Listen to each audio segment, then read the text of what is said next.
Hi guys, and welcome to my 50-second live stream. I know it says 50th. I apologize for that. I forgot to change it when I was editing this. But yeah, how is everyone doing tonight? Do you guys hear me? So this live stream, we're going to talk about episode 8 of season 9, the mid-season finale titled Evolution, where we get the major character death of Paul Rovia.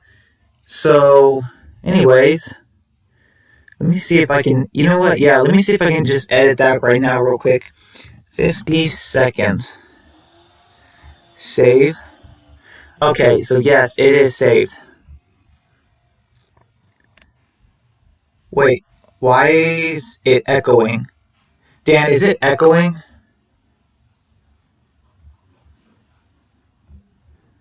Okay, hold on. Dan, is it echoing? It should not be echoing. It should sound fine. Hold on. Let me try something.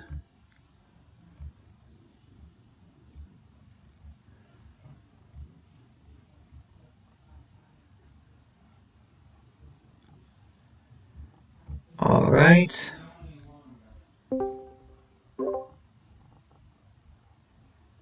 Okay, oh, so it's echoing. That's not good. Alright, so Dan, are you on Discord right now?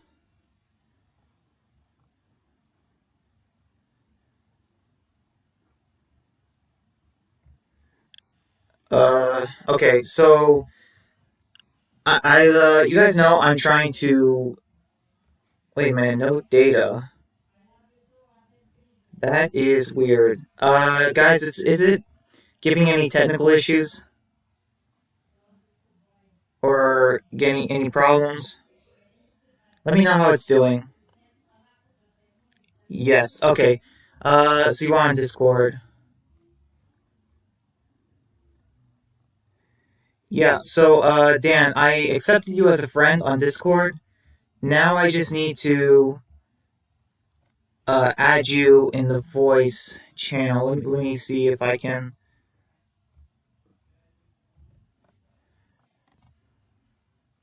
Hold on. Let me see if this works. No, not like that. That's a horrible way to do it.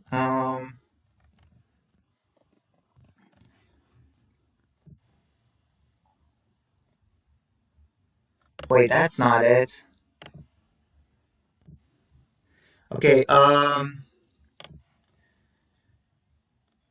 yes, no. Wait, yes, no, what, guys, let me know what exactly are you having issues with. Alright, so Dan, I am on Discord, but also on the live stream, so, Dan, is there a way, so one thing, I just want to test this out. Can you go to my the Discord page I sent and try to, um, I don't know, just be there so I can somehow put you in the chat. That's what I'm trying to do right now.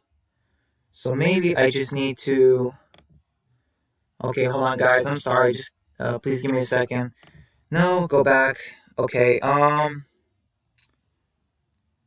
Screen video. No, I'm just having issues on my end. Just the echo. Hmm. Okay. So what did you guys think of Evolution? Because honestly, looking back on it, I just rewatched it today. This was a good episode. You know, it wasn't amazing, but it was just good. And I had some problems with it, and I'll get to those problems in a minute. So let me go back to the beginning of the chat. How you guys doing? Doing great. Christmas, yeah, Christmas. I'm excited for Christmas, and yeah. Uh, 1 second, guys. I'm sorry. Somebody's calling me. It might be important. Be right back. I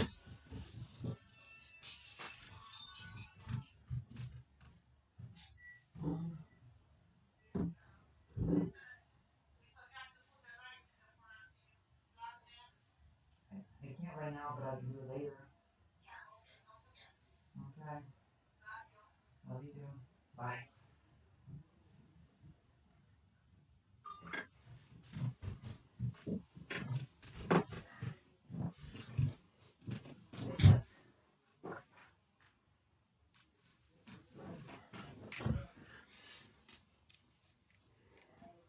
Alright, guys, I'm back. Sorry about that. Let's see, you guys are talking about 2021 goals, and wait a minute.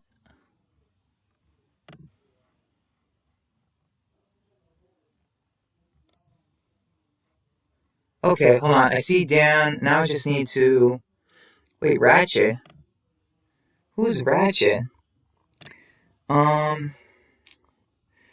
Okay, where's Brian? Yeah, sorry it took me a couple more minutes. Oh, okay. I joined a Discord server. Okay. Awesome, Epic. So let me see if I can find a way to. No, I don't think I want to share my screen. I want to invite you guys. How do I do that? Create invite.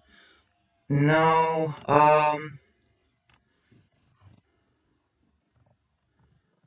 Okay. I'm looking for you guys. Let me type in your names and see if something comes up. No results found. This doesn't make any sense. Okay, hold on, guys. Um, direct messages, friends. Maybe I could send a friend request or something. Let's see. Oh yeah, that's me. Yeah. So this episode. So since it's taking a while, let's just talk about this episode a little. So this episode was, like I said, it was really good, and just going back, I like remembered how really good season 9 was, and it's just absolutely crazy. So Evolution was, let's see, it was directed by Michael Stradzim Miss.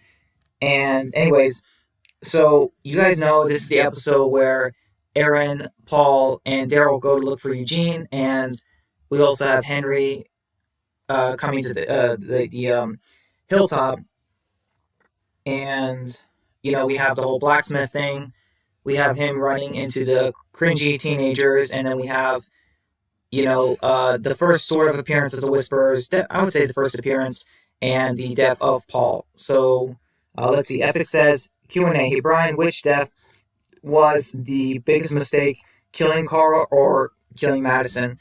Killing Carl, Epic.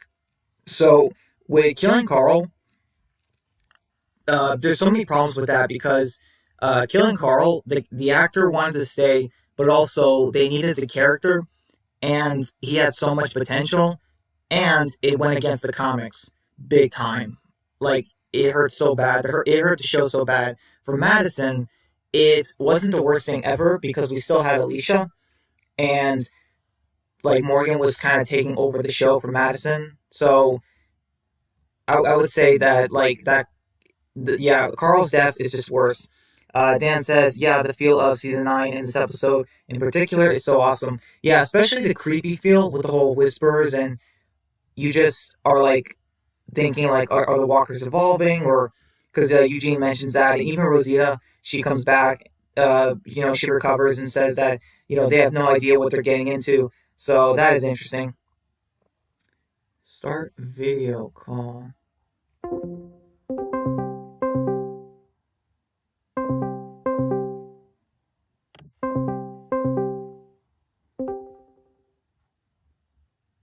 Let's see, did it work?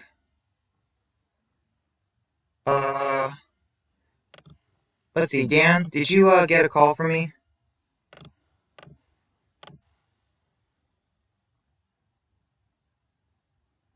Wait, that doesn't make sense.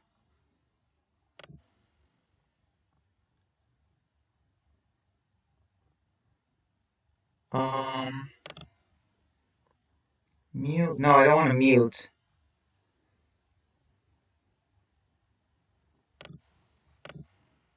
Okay. Hey, Brian, can you hear me? Hey, Dan. Yeah, I can hear you just fine. Hey, man. So, Epic, if you're hearing this, let us know if you hear me and Dan perfectly. Cause, yeah. But this is great. I finally got it working. Awesome, man. So, I mean, Evolution. I think this was a good title for the episode because obviously, Eugene mostly, but the characters talk about maybe the walkers are evolving, and you even have like Daryl and Aaron and Paul who notice that the walkers, the way they're moving around like in circles instead of just like moving in a certain direction, like it's just unusual. And at first, like Daryl doesn't really pay much attention to it, but then Paul, the way it zooms in on him, like as if he's starting to figure, at least he's the one who's the first one who's suspicious of it in the trio, or I guess to say the four of them, because there's also Dog. Yeah, I love it. I think the feel of just the scene overall, especially that scene at the beginning when the Whisper like turns his head, is so awesome. It is. They never confirmed. I'm pretty sure that wasn't Alpha. It didn't look anything like her, but maybe it could have been Gamma or uh, Francis, her sister, or it could have been uh, Lydia. I'm really not sure. Yeah, Yeah, I just took it as like it was like just a random Whisper, but I mean it could be somebody of importance too. that's true. We would have to go back and kind of compare the masks that they had. I don't So remember Lydia's very well though, because she only had it for like 2 seconds and then they took it off. that is true. Yeah, and so oh yeah, we have the part in Alexandria. Okay, so we then get to Alexandria, and I don't even know what you call this. The way that Gabriel's like moving that like metal cup with the metal thing, and it's like giving you this like ringing. It's like a meditation thing, but I don't even know what you call it. But anyway, um, like Yeah, yeah. Negan was even just like, yeah, I'm done with this. that is true. And it's funny. He kept playing with the baseball he had, or I guess no, it was a tennis ball, and the glove, and like he mentioned how like he was hearing some interesting things about Rosita, and part of me was thinking, I'm like, okay, like Negan's cell. Okay, I can understand maybe him hearing some conversations outside like his window, sort of, but it's like I'm still curious on this. Like, did Rosita like tell Sadiq that like no, she didn't tell Sadiq. Like, how did so he knew that I guess she was pregnant or that she dated Sadiq prior, but like who would she have told? Like just outside Negan's room, like in Maybe she was Alexandria. talking. Maybe she was talking with Scott. Yeah, that is true. Do you remember when yeah, do you remember like when Negan was tied to the cell when later in the episode and there was that uh there was that African American man but it wasn't Scott. It was actually it was like one of his saviors, like ex saviors. And Oh yeah, yeah, I remember that. and it's like man, I feel like there should have been a scene or something like of him like recognizing that guy. Yeah, I know. It's like he didn't even really like acknowledge him or anything. I know, like we don't really get like parts where Negan comes across Laura or DJ. Some of those because they've been living in Alexandria. Like a few of the Reformed saviors have been living in Alexandria for longer than Rick now at this point. So it's kind of crazy. Like at least Yeah. they're somewhat in charge of his cell or at least helping around the community. So you think he would like at least have mentioned it would have been a cool scene if like Laura or some other savior was like the way we're living now, it's better than what you had or something like that. That would have been a cool scene. Yeah, that would have been amazing. I love the subtle little like kind of foreshadowing too when he looks at Gabriel and he's like, "I know I'm never getting out of here," and then what like happens later on in the episode. Yeah, that is true.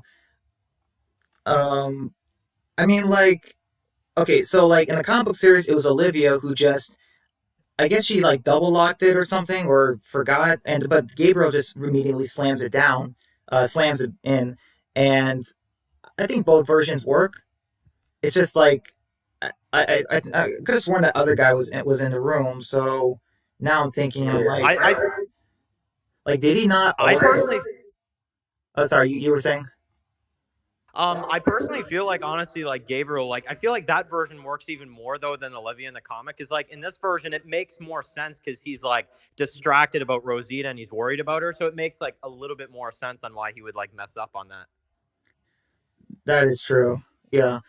So after that scene, oh, and okay, so after Gabriel leaves, we get Barbara, who comes and tells Father Gabriel that there were some messengers from the hilltop, and that Rosita has been hurt. Like they mentioned something like that, and I don't know, but that this probably was Barbara's last appearance or something, or like one of the last appearances she had like in a show in the last two Yeah, I seasons. think so, man.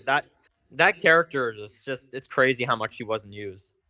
Yeah, I mean, she was in like yeah, I mean, she's been around since season 5, and then like she like according to the wiki, she even lost her two kids to Negan when he blew up Alexandria. So it's like, and then she was also taking care of Judith, and then she actually hands Judith to Rick when he comes back to the hilltop after losing Carl.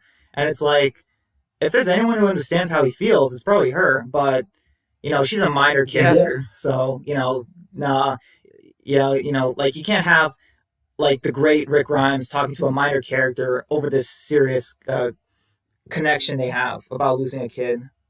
Just Yeah, it's yeah, it's crazy. crazy. I I kind of kind of like like when you when you mentioned like how she lost her kids or whatever, I'm just like, oh yeah, like it's such like a minor like character storyline that I honestly almost like forgot about it. yeah, like I can just picture it now, like back in season 10 when Negan says I don't kill kids, and then it shows like Mikey and then her kids, and then like the governor is like liar like that. Like I don't know. It's just I think that would be funny. So I want to read a little bit on the chat because I don't want to forget about Epic and the others. Yeah, yeah, I was gonna say I'm on the live stream, like seeing the chat at the same time too. Yeah. So let's see. Oh, you said Madison might be alive now. It's like okay then. Yeah, I don't believe Madison's alive. I think there's a small chance, like maybe 20% chance she's alive. But honestly, the way Fear is now, I am more accepting the fact that Madison is dead, especially if you consider the fact that Fear is probably on its last few seasons. So bringing back Madison, Yeah, yeah, it just doesn't really feel like that's the direction they should head. no, absolutely not. Let's see. Epic says, I mean, Carl's death did ruin all of season 8 for me, to be honest. Yeah, I don't know. For me personally, I can't like hate a whole season just because of one serious error. But like I understand Epic's No, point me of view. neither. Yeah. I think season 8 personally, like honestly, with Carl's death, I think that was a mistake. That's something they'll never be able to come back from. But like, I don't know. There's still portions of season 8 that aren't bad, but a lot of the war was just terribly done. Yeah, exactly. Um, I mean, it really felt like in the war, the characters were just, their lives were not in danger. They were just shooting saviors, and the saviors were like just not even a threat. Like, what I mean? They're just like dropping like flies, and yeah, it just Yeah. kind of came off as weird. And like, if you check on the wiki, it's like the saviors like lose like close to 1,000 in the war. I'm like, okay, seriously? I'm like, I don't know how big Rick's group is, but I don't think they were that like damaging to the saviors. Like what I mean? They're dropping saviors like that much. Like I don't know because I I still can't even. I still can't get over the fact that like literally the saviors have like 1,000 people. It's like, wait, what? Like, I know in the comic it's like 200 or something because they get most of their food from Hilltop, and we see how Hilltop looks in the show. I still don't like understand completely though why like in the finale of season 6 it's like they're like we know where you're going, that type of thing, and then in season 7 they don't really like tell Gregory very much that like we know you've been working for Alexandria. Like they don't really make that clear. Are you talking about when the group just killed the satellite station? No, like later on when they're like when like Simon and then the others are doing the roadblock and roadblocks in Oh, the season okay. 6 finale, and then in season 7 like Simon talks with Gregory, but he doesn't like really like acknowledge the fact that he knows that like what he's been up to or anything. Oh, okay. I don't know. Maybe Simon didn't want to like start something if he had no proof, because maybe he didn't want to backslide with Yeah. Negan at that point. So let's see. Yeah, absolutely. Let's see the rest of the chat. Epic says that's why I gotta give the comics credit. Carl's story feels complete, unlike the show where it feels incomplete. Yeah, the way tying Carl's story in the comics works so well that like he has his own daughter, names her Andrea, and he decides that he wants to give his child a better life than he had. Like he doesn't want from what we see of Andrea in the one issue she's in, it doesn't seem like she's at all fit for the apocalypse. But they're not in the apocalypse anymore, so it kind of makes sense. Like you would think Carl would teach his kid how to survive, how to shoot a gun, but he's not doing that. So that is a very interesting No. change with the character. And yeah, and just the way it ends with him telling the story of her grandfather, that works so well. But in the show, they just, I feel like they cannot do it the same way because RJ, he never even met Rick, and Judith was only 3 years old, when Rick disappears. Yeah, it's gonna be weird how they're gonna do that in the TV show. Like I'm wondering, I'm like I know they're probably gonna use Judith for that, but I'm just like or like RJ, but I'm just like I just don't know how that's gonna translate well to the show. Yeah, and they've really haven't been using RJ a lot either. I remember okay, so in season 10, he's been in like three scenes, I think. And okay, so one of them is, well, I mean, he's been in a couple. So one of them is the premiere where he's collecting shells with the kids. And another one is at the hilltop. And after the hilltop falls, he's with Judith when Earl Sutton dies. And then he's in the finale, but then Maggie doesn't even pay like any attention to him whatsoever. Or like he Yeah, didn't like say a word. I'm not like I don't know. I'm a little disappointed with his character. I got to be honest. Like it's like I don't know. I wish they would give him just a few more scenes to kind of let us know a little bit more that he's around. Yeah, Michonne didn't even get a chance to say goodbye to him on the walkie-talkie. It was just Judith. Yeah, that's the unfortunate part. Like I'm like, man, like Judah took all of Michonne's time, I guess. Yeah, that's true. Let's see. Epic says he can hear us, and hey, Wasteland, glad you can make it. Let's see. You guys are okay. Epic says, oh, he's asking you a question. Do you see Oh, it? hang on, let me check it. Epic rewrites for Fear of the Walking Dead season 4, season 5. Well, to answer that, Epic, I would honestly say now I'm not going to confirm anything because obviously, there is going to be an announcement after these next 5 episodes of season 7, season 7 is over. But I'll confirm that there is a rewrite project. I've said it a few times. There's a rewrite project coming in the summer, but what that is, I'm not going to reveal quite yet. But I'll definitely just say this: Fear needs a rewrite. That is absolutely true. So Like, yeah, that's basically my answer without giving too much away. yeah, everyone just loves those rewrites. It's crazy. Like, if you look Thanks, on, guys. yeah, your rewrites are amazing. I mean, if you look on YouTube, there's it's just like untapped. The market is just open. Like no one does rewrites except for Game of Thrones and Last of Us. There's a ton of rewrites for like Last of Us 2 and Game of Thrones season 8. There's a ton of videos on those.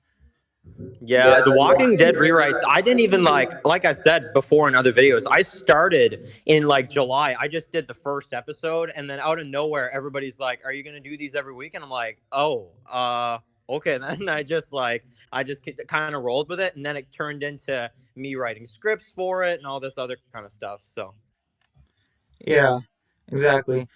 So now we can get back to the episode.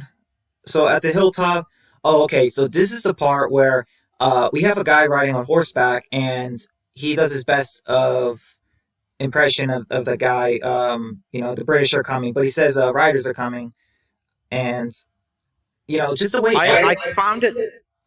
Oh, yeah, sorry. I found it kind of interesting though, how like they kind of like I maybe you could say they didn't know it was Michonne in them, but like I found it weird that they panicked so much and then it's like, oh, it's just Michonne and then that came. It's like, man, like you guys really haven't been talking for a while then. I know. Like, I really get this feeling or the sense that like there was literally a civil war in the time skip, but it was just Michonne and her friend Jocelyn. She betrayed her, and then she burned. She marked her, and then they had to fight for Judith, and then that was it. And I guess like Michonne denied sending met or to spare any medicine at some point, but like I mean, I do agree with like kind of why they're mad at Michonne. I do, but like at the same time, like I don't know. It's kind of like I get it now because we saw scars, so we know the full reason of why. But it's still I don't know. It kind of does upset me the way that like Tara like treats Michonne. It's like how dare you? Yeah, I don't know. It still just comes off. Like, I don't think I can fault the episode for this. Maybe I'll fault Scars more, but like, the way to panic, the people are panicking. They run inside, like it's like the British are coming. It really feels like that. So Michonne, saying that she can't spare medicine, that just doesn't give the right. It doesn't fit that reaction from those people. Maybe it could fit Tara's or Enid's, like I guess, Yeah, but absolutely. I don't know. Yeah, that was a bit of a thing that kind of got to me. And when they, get to the hilltop and they're, taking Magna and her group, and just away. Okay, first off, Diane is apparently living at the hilltop now, or like, you know what I mean? It was just, this is surprising, It's like, and then she's like the front guard, and the way she just is silent with Michonne, like she didn't even. Yeah, Diana is a bit weird. Like I don't know, she comes off as like super on edge when it's like you do know Michonne. Like I don't know, I don't feel like you have to be that on edge. Yeah, exactly, and like even I mean, just even the characters. Oh yeah, it was like Tara, Enid, and Alden. They're running to Diane, and they're like, "How many?" or something. Like they actually think they thought they were under attack. So like that, yeah, that was weird. I really got the sense that like something else happened during the time skip than what we got to see. Yeah, I feel like something happened like off screen, but it's like I don't know. I feel like obviously at this point they would have told us, like or they would have shown us in a flashback what would have happened. But now it just makes it feel like there's just that plot hole and there's like stuff we still haven't seen yet. That's true. Let's see. We got some of the chat left. Epic says, by the way, Brian, my opinion, the one character in the Walking Dead universe that are Daryl and Carl. It's gonna be Alicia. Hmm. Trying to see what he means by that. Does he mean like? Brian, opinion, character in the universe, or more like yeah. I mean, well, no, I'm kind of at a loss for that one too. I mean, Carl was. I don't know if Carl was like a fan favorite. He was important. I will say that. But like Daryl I was mean, way more popular. comic Carl, yeah. Yeah. TV Carl, I don't know if he was a fan favorite exactly. Daryl is definitely a fan favorite. Alicia, definitely. But for Carl, I'm not sure. As far as like characters who should survive, like towards the end of their shows, yeah, I would say that. I I mean, mean, I've said this before though, and I'm gonna say it again. Like, I feel like because I've talked to you about this a few times, but like, I feel like Daryl is he's a little overrated. I feel like, and like nowadays, I feel like Daryl like is not as popular as he used to be. But I'm just like, honestly, I feel like Daryl in season 9 and 10 deserves more credit than he did back in like 6, 7, and 8. exactly. Yeah, 6, 7, and 8, he started getting annoying. Especially 8, I would say. 8 was the most like, but it was a little bit every season. I mean, he caused like we all remember. He kind of was the one that kind of caused the death of one of our favorite characters. Well, your favorite. So yeah. Yeah, exactly. He also did like a lot of kind of reckless things here and there, like the way he. I mean, he Daryl did execute at least some saviors when he didn't technically have to. And I mean, I mentioned this last time with Matt. He crashed a truck into a factory full of innocent people like women, children, and Yeah. yeah. I mean, just that's a little bit on the. I don't know. That doesn't seem like Daryl. Daryl got he Negan and Dwight made him listen to terrible music and gave him dog food sandwiches, and it's like okay, but that's not worse than eating possum, and I don't know. Yeah, Yeah. I don't really understand like how like because like I don't know in terms of that like scene where he drives the truck through the sanctuary. I'm just like I'm on Team Rick there. I'm just like there's people in there like aren't there? And he's like yeah, and it's like well dude like can you just think of something else or maybe just go along with Rick's plan? I mean I know Rick's not making the best decisions right now either, but man like Yeah, like the characters were constantly making bad decisions in season 8, like with Rick in the junkyard group and Daryl just wanting to act on his own. And man Rick though like oh man Rick for like 4 episodes like I've said Rick for like 4 episodes was just useless honestly. I know keeping him for a quarter of a season with the junkyard group as a prisoner, I still didn't understand that. Like Jadis Lily had him undressed, and then she was gonna have him get bit. I guess because he was supposed to be an A, and also I don't Yeah, get. the whole I mean I feel like the whole A thing is just like with like Rick being captured and stuff. It's just filler to draw out the war, which is why I did All Out War in 8 episodes, because this is a perfect example of just the amount of filler. Yeah, and it's like once again, Rick, they sick a Walker on you, and you decide to make a deal with them.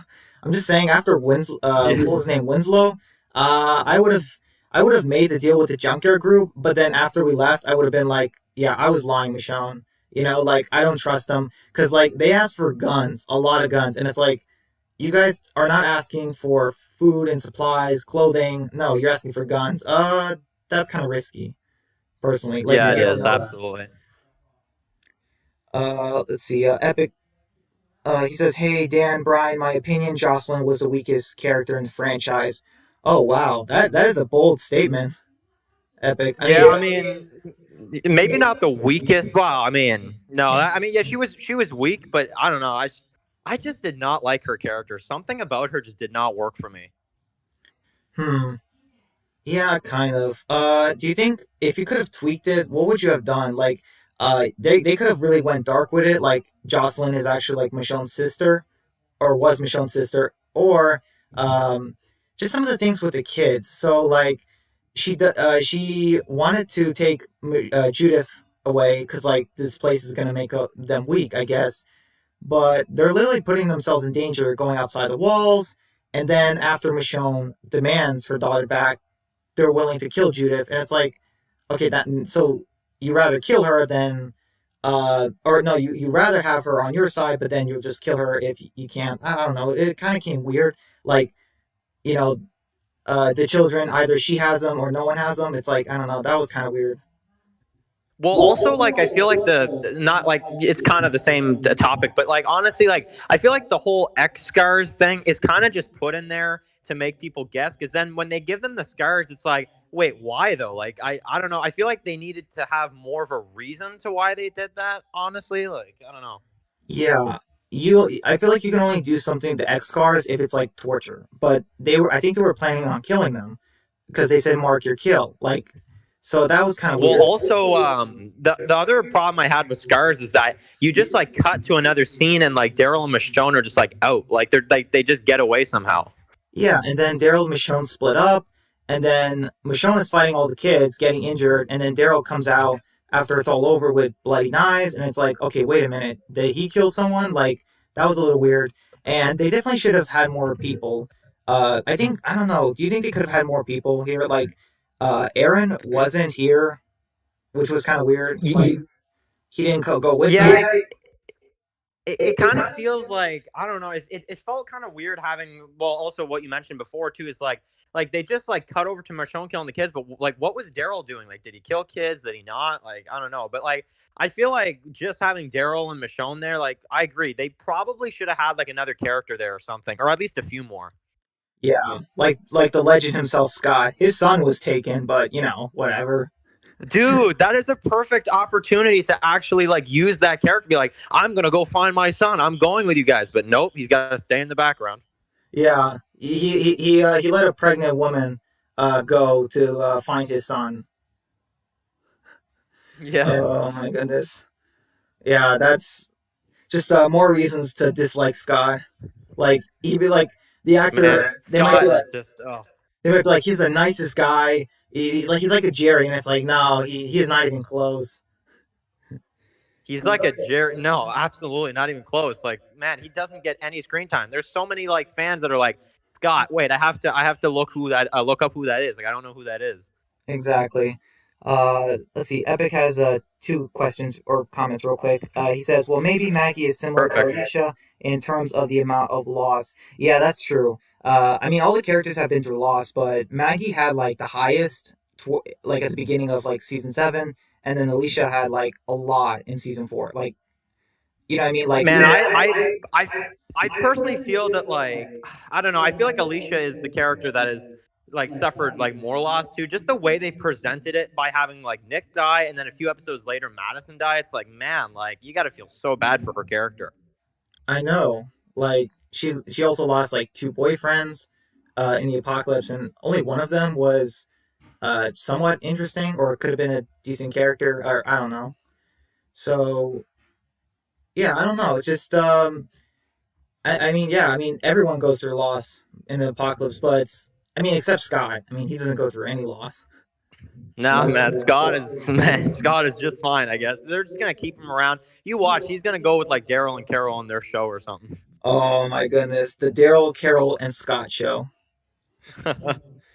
Let's see. Epic says, me personally, I don't blame Daryl for Glenn's death. I blame Gimple.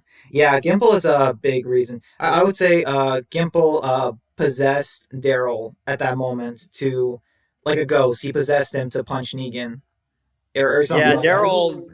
Daryl, when it comes to the whole like Negan punch, I don't know. I feel like Gimple, he just shouldn't have had that in there. Like honestly, I just this is why in my rewrite, I'm just like, man, why would you kill off a character like Glenn? I just don't understand. Yeah, just because of that, and also it's like, what's the point of Daryl getting shot? I mean, like, if that didn't if getting shot is not going to stop Daryl from punching Negan, then why did you have him get shot in the first place? All right, for Yeah, that, he's just totally but fine. Like he just gets up and punches him. It's like, dude, you were just shot. Like I don't know, add some realism there. yeah, exactly. Epic says, well, maybe if they're the two characters in the Walking Dead universe that Alicia is similar to is Maggie and Daryl. Yeah, Alicia is very similar to Maggie and Daryl. Like Daryl has like he's kind of like he's had the most screen time in the main show, and Alicia's had the most in Fear, and Alicia's also similar to Maggie in terms of loss, but also that strong woman leader kind of character. But Alicia is personally, I think she is better than Maggie because first off, Alicia was younger, and that makes her like grow a lot more. Like I feel like she's had a great change. Like Maggie became a better character and a person because of Glenn, but Alicia did it by herself or through loss. You know what I mean? Like she had to work all through that herself. Well, also too, because like it's like I don't know. I feel like Alicia, like the actress, like if we're talking about the actress, like Lauren Cohen and the actress that plays Alicia, it's like I don't know, man. Compared to like Lauren Cohen, the actress that plays Alicia, you got to admit she's very like loyal because like she lost all of her actor friends on that show during the season 4 stuff, and it's like she's still staying loyal even with like the viewership down and just oh man, she is loyal. Exactly. Uh, it is weird. Epic says, by the way, Brian, I was expecting for you to keep Shiva since everyone hated her death. I think you mean Dan, Epic. Maybe he means you. Yeah. Just for me to kind of just quickly say, I talked to Brian about this as well too, but it's just I have to when I do my rewrites, I have to think about it from as if I was actually there and I was actually making decisions with like a real budget. And I just thought to myself, I'm like, well, it's kind of I kind of have to do it because it's like otherwise the war is just going to go way down in quality, and I want to make the war amazing. So I just had the kingdom thing happen, and then I was just like, okay, now we can get a really great next 5 episodes because of that. Yeah, exactly. And it's so poetic. I mean, our ideas, because like I don't know, I really don't know who came up with it first. I'm not gonna say that, but I could have sworn I said in my live streams before. But having Ezekiel's people be the ones as zombies to eat Shiva, like that is just hard. That is a gut Yeah. punch. Like it is just so on the nose. It is like it's just better than the comic version and what they actually did. Well, like I said too, it's like I don't know. It's with the whole like Shiva idea, like it's like I'm just like when you said it on your live stream, I think it was like either last week or the week before. I'm just like sitting there the whole time, just like, oh man, he caught on to my idea, and I'm just like, nope, Dan, you're just gonna sit there, you're gonna wait for him to see it. Yeah. Uh, let's see. Back to the episode. Oh yeah, so the characters surrender the weapons. Magna and them, they don't like having to surrender the weapons, and yeah, it even says Tara coldly greets Michonne. I don't like. I'm not the biggest Magna fan, but I do like the subtle line of just kind of like how she looks at like Yumiko and them. She's like, "I just got these back," and she just drops them. I like that little line for some reason. hmm. It was all right. I think it was all right personally. So Tara talks to Michonne about how Eugene is missing, and Daryl, Aaron, and Paul are out looking for him, and also that Rosita's here and has been injured. So yeah, Michonne had no idea whatsoever, and And I think like Sadiq even talks to her saying that he didn't want to keep her in the dark, but they're our friends, and I mean, yeah, it's just it's kind of like Michonne. I get it; she wants to keep everyone safe, but it does seem like it's just crazy that people are literally not. They're not lying to her, but they're not telling her things because they know how she's gonna react.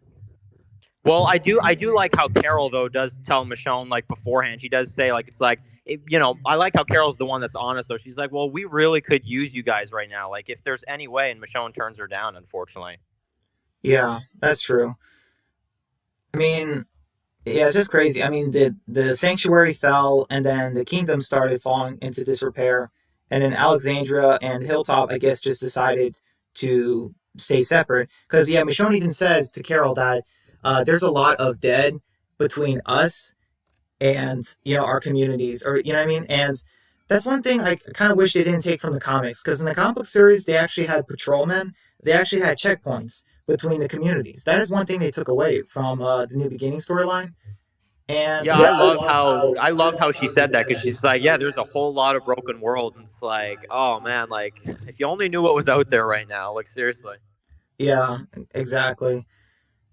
Um, I don't know. I kind of was hoping they would do like the patrolmen or something in the show. And one thing I think is such a missed opportunity in the show, like, man, like, can you imagine if the characters can you imagine if like some people went missing, some writers, and like they see in the distance a horse, but and like there's like something on it, and they open it, or not, they open it, they get closer, and it is a walker, but it's skinned, and it's a person that went missing. You know what I mean? Like, just how creepy would that have been? Like, sent Oh back, man, yeah. like sent back to the community that he's from, or like that would have been. Oh, like, I don't even know. I don't know if they could have even shown that on on The Walking Dead. Not saying a lot. I mean, a skinned person, like, that would be. Man. Oh boy, like, don't eat while watching that episode. Um. Yeah, So you'd lose your appetite. exactly. Um. So yeah, the characters are just they're talking, and oh yeah, I like the part where like they're talking and they're like, oh yeah, they're, I think Magna was like, they said their leader here, his name's Jesus, definitely a cult. And it's like, yeah, they keep forgetting. It's like, they keep forgetting his real name, but it's like, they call him Jesus because, like, it's just so convenient, I guess. It's so easy. And it would. Man, can I please add though that like honestly, this episode just coming off of like Stradivarius, the one right before this one where they mentioned that like Maggie's with Georgie, and then this one when like Paul dies, it's like, well, like I don't know, I just it's so crazy to me how like the Hilltop leaders just have like horrible luck. Yeah, maybe that's why Maggie. Yeah, I mean, Gregory was deposed and then he was hanged, rightly so. But like Maggie, maybe she caught wind of something coming. Maybe she decided to escape or run away because like so that death skipped her, and then it went to Paul and then Tara, and then now it's back to her. Maybe she knew it was Yeah, coming. yeah, like even Tara too. It's like wow. Yeah, that is crazy. I mean, Alexandria had a council, but Michonne was the main leader. But they wouldn't have killed her off. But like, yeah, Man, Alexandria is missing a lot now though that Michonne's gone. Man. yeah. I mean, who do we have on the council? Okay, so we do have Gabriel. We had Laura, but and she died, and there was Eugene, but he also left. And then there was Scott. Oh, please tell me he's not going to be the leader of Alexandria now. Oh Oh no, no. man. No.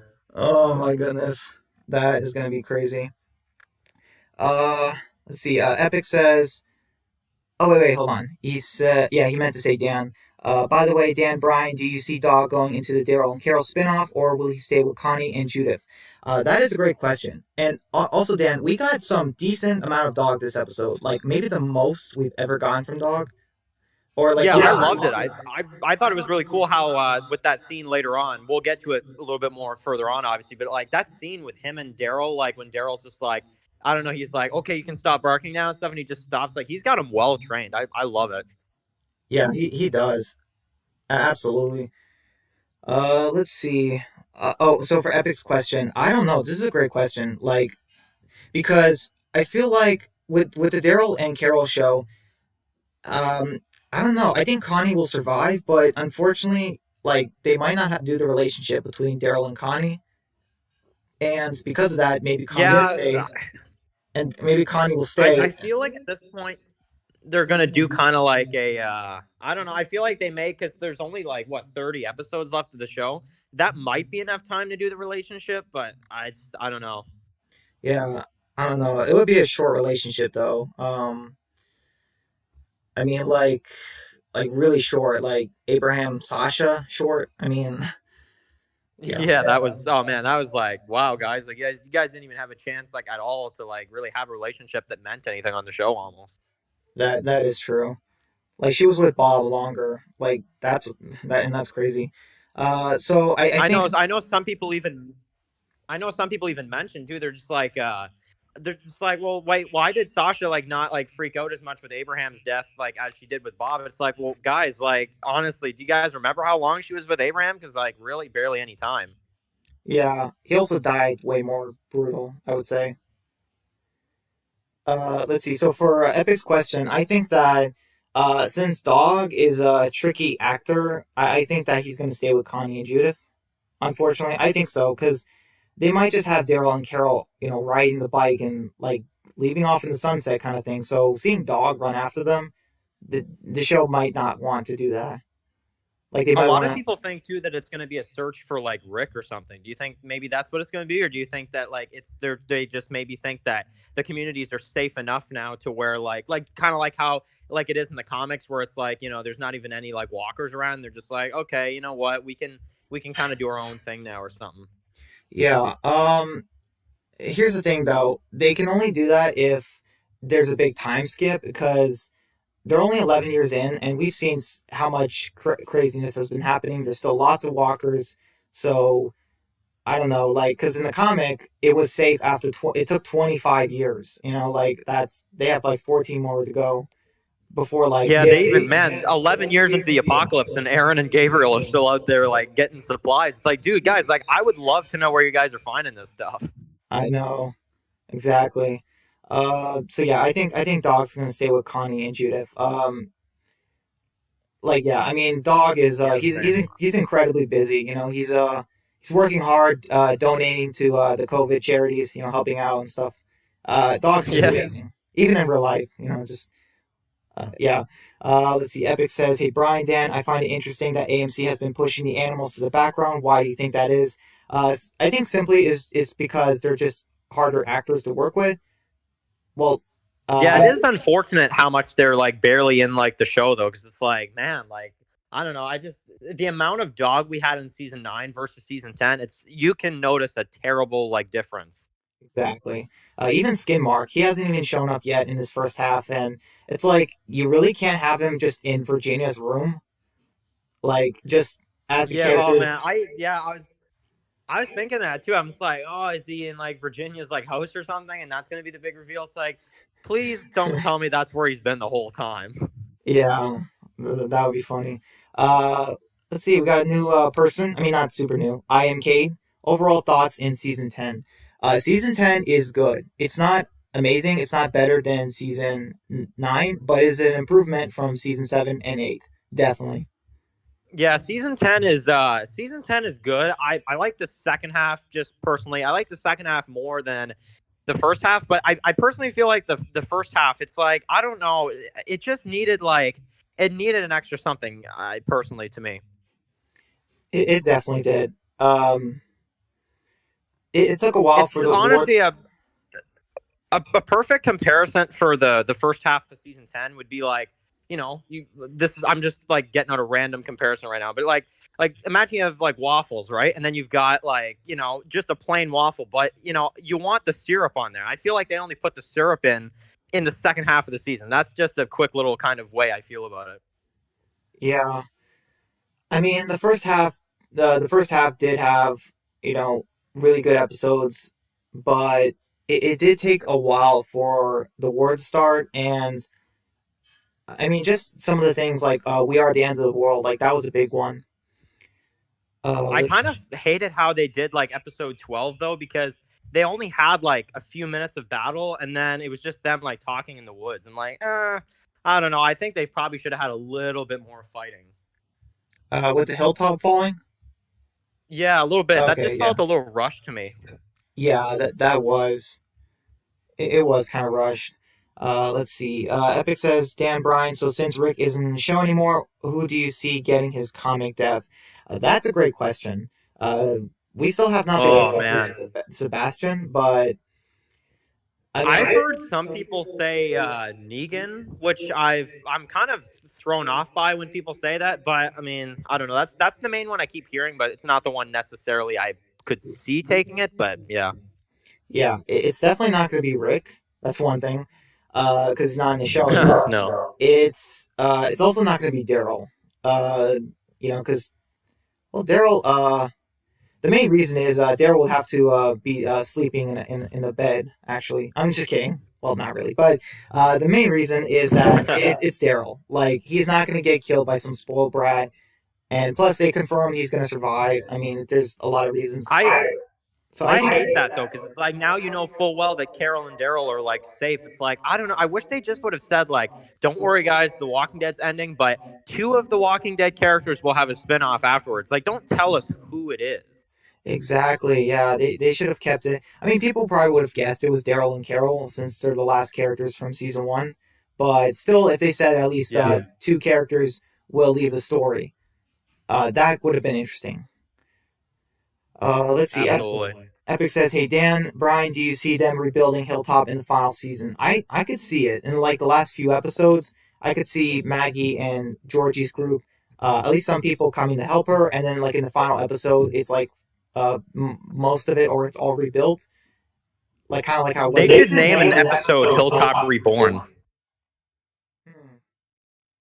I mean, hmm.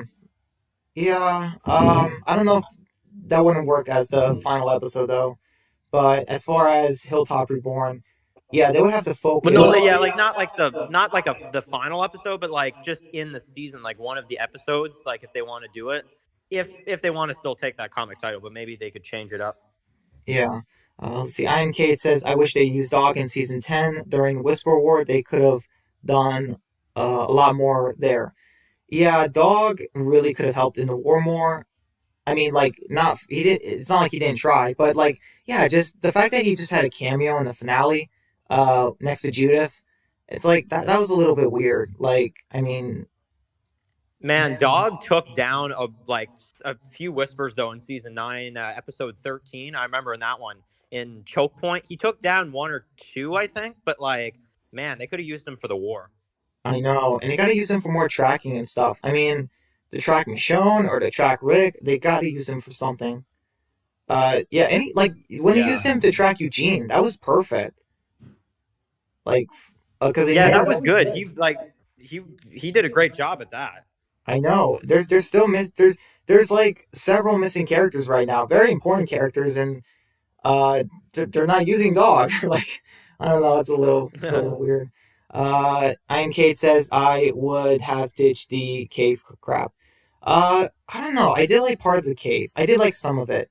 But the way Carol was acting, no. Um, Carol gave me like season 8 Daryl vibes in that episode, though. I gotta be oh honest. yeah, yeah. She did. I don't know. The cave stuff, I felt like it worked, but man, it was so dark sometimes. Like we see a whisper all of a sudden, and then they kill him, and it's just like, whoa, where did he come from? Some of it, yeah, like just kind of came out of nowhere. Like the way the whispers were just there, like we didn't even know. Yeah, Yeah, that's true. I still like some of the cave parts, but it's like, man, like, um, I think I don't know if I could have avoided it, I would not have had Connie send her out like that. But since the actress was doing something else, I kind of understand it. I kind of don't really understand the point of Magna being there, honestly, in my personal opinion, because it's like she just returns a few episodes later, and it's like I don't know. I found it funny every single video I saw during those few weeks where we were wondering if they survived or not. Everybody's like, "Where's Connie?" Oh yeah, Magna too. I almost forgot. Like it's like man, Yeah, and they bring Magna back, the one character that like people didn't want out of the two of them. yeah. Oh boy, we have a lot in the chat, and we still have more of the episode to go. Epic says, hey Dan, Brian, my opinion, my most hated episode of the Telltales, The Walking Dead, is 400 Days. It's like they took Last of Us 2 concept and made it into an episode. Yeah, 400 Days. Oh yeah, you haven't played it, I don't think, Dan. But yeah, so the problem with 400 Days is that you play like 15 minutes with one character, and like just that's it, 15 minutes.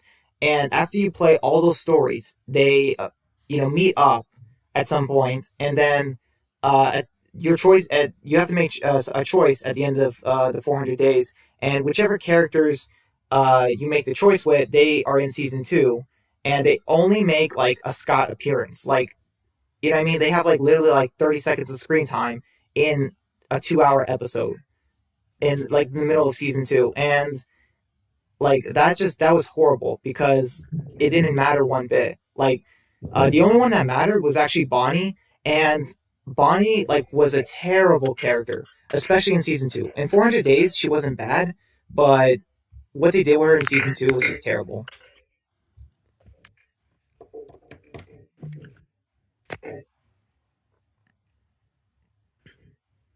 You there? Yep, I'm still there. I'm just not gonna comment on it because I haven't really played it. Yeah. I mean, just yeah, like it was just bad. Because like you only play. Imagine like just playing a character for 15 minutes, and you're making choices with these other characters, and then 15 minutes over, and the only character is the character you played as and you get to see him like 2 minutes at the very end, and then like 30 seconds in season 2. Like that's really it. Like Dude, that. I haven't even played that game, and that already kind of sounds frustrating, honestly. It does. It really was. I'm Kate says biggest complaint of season 10 should have been a lot more battles. All out war too many battles. Whisper war too little. Yeah, yeah, that is weird. Like, so for season 8 and season 10, both of them. Okay, so both of them involve a war, but the difference is that like, so when Scott Gimple he did too many deaths or like too many big character deaths and too many battles, whereas Angela Kang seems to have done too little, but also not enough deaths. So like, It's so almost like the fans kind of like the fans almost like were kind of like because we were complaining about All Out War so much. It's almost like as if they took it the wrong way, and they're like, "Oh, you guys don't want so many battles? Okay, we'll calm that down." It's like, no, it's the way you did the battles. That's what we're complaining about. But give us as many battles as you can. Just obviously don't go too far when it goes on too long. But yeah. yeah, Rick and Negan missed out a lot on those battles in season 8, and then just the character deaths were just all wrong for season 7 and 8, and then like Man, I Negan was useless for an episode too. think a couple. I think he was trapped with Gabriel for a while though. Like Man, the leaders in season 8 just oh man, they've got bad judgment to say the least. maybe except Maggie. Was she the only one that had a Well, yeah, decent?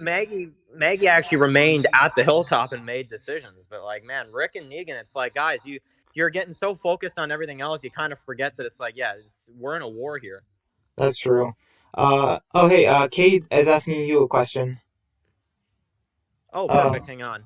By the way, Dan, me and Matt watched your review for season 3, episode 1, Survival of the Fittest. We're glad you enjoyed it. We enjoyed your review as well. All I can say, season 3, be a big treat. Yeah, dude, absolutely. I wish Matt was here so I could tell him, and plus, I'm sure he'd be happy to probably know that we're doing this. But all I'll say is that honestly, season 3, episode 1. It was a fantastic premiere. I won't go into it too much, obviously, but like I'll just say that the season 3 premiere of Survival of the Fittest, Matt is just improving season by season, honestly. So I cannot wait to see what he's got in store for the rest of season 3.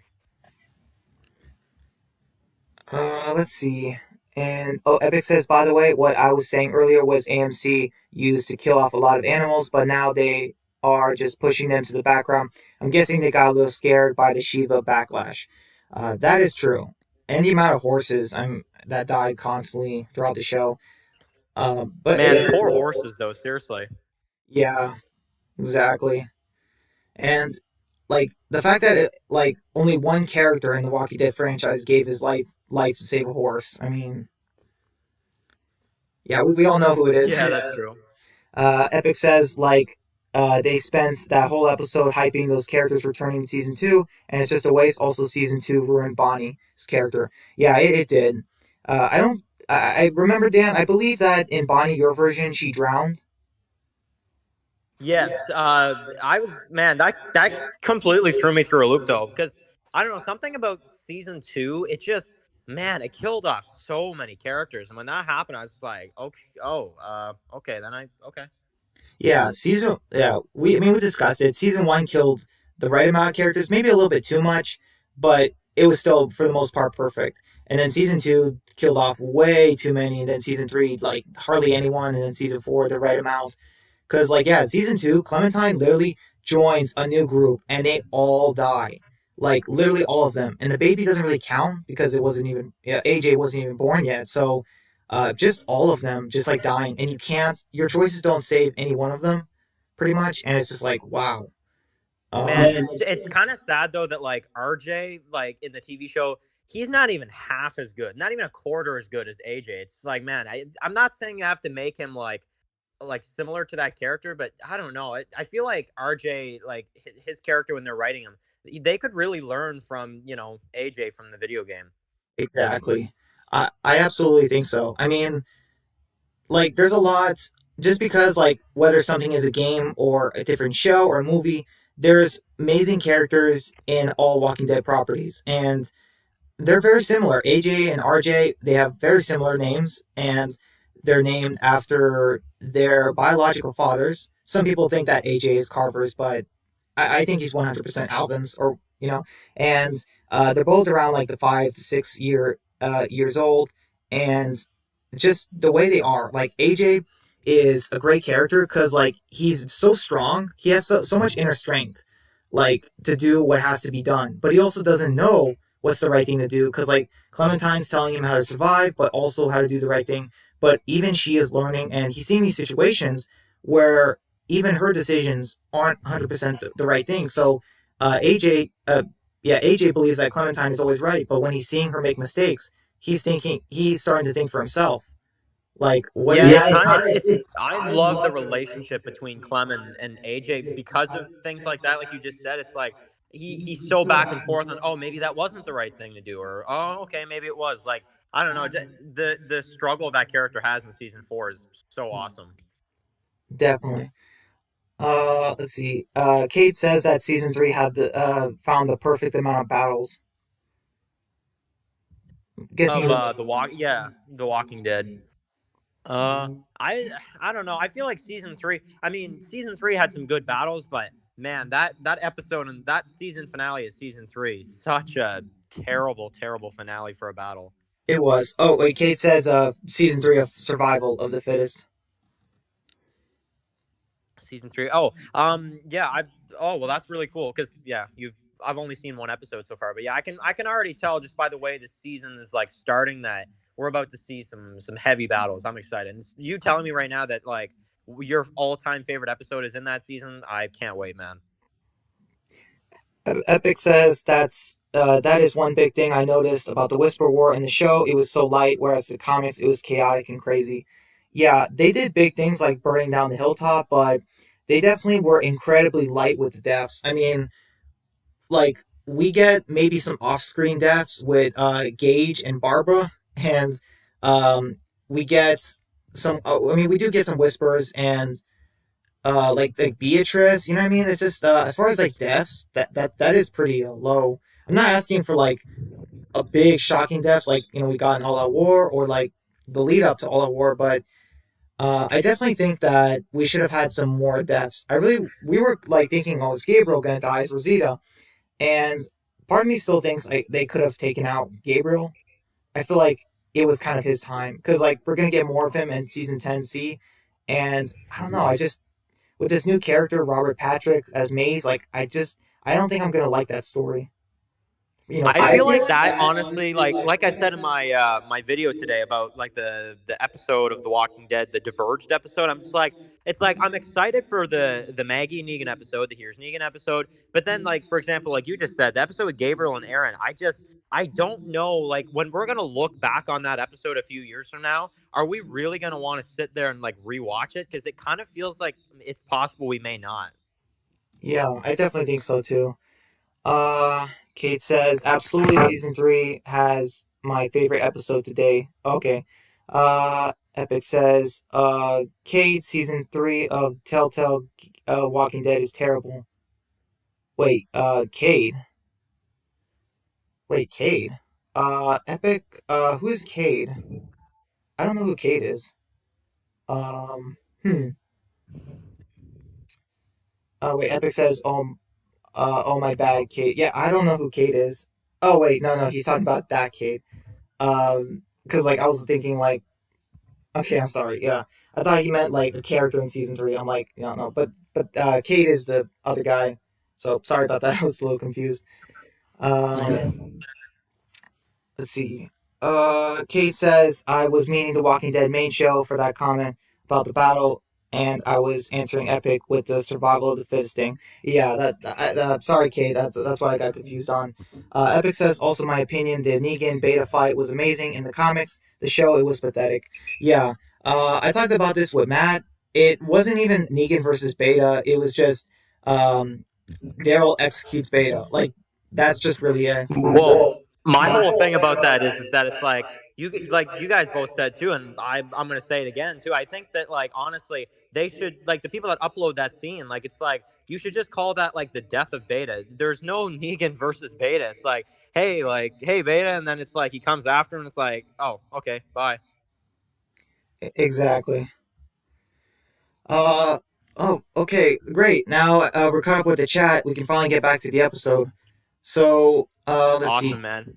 Okay, so we have the characters talking. Okay, so yeah, Daryl mentions how this is cool. So he the wind because the wind's picking up. He hears the herd, so he like throws his alarm clock or to keep them busy in the field, and they leave.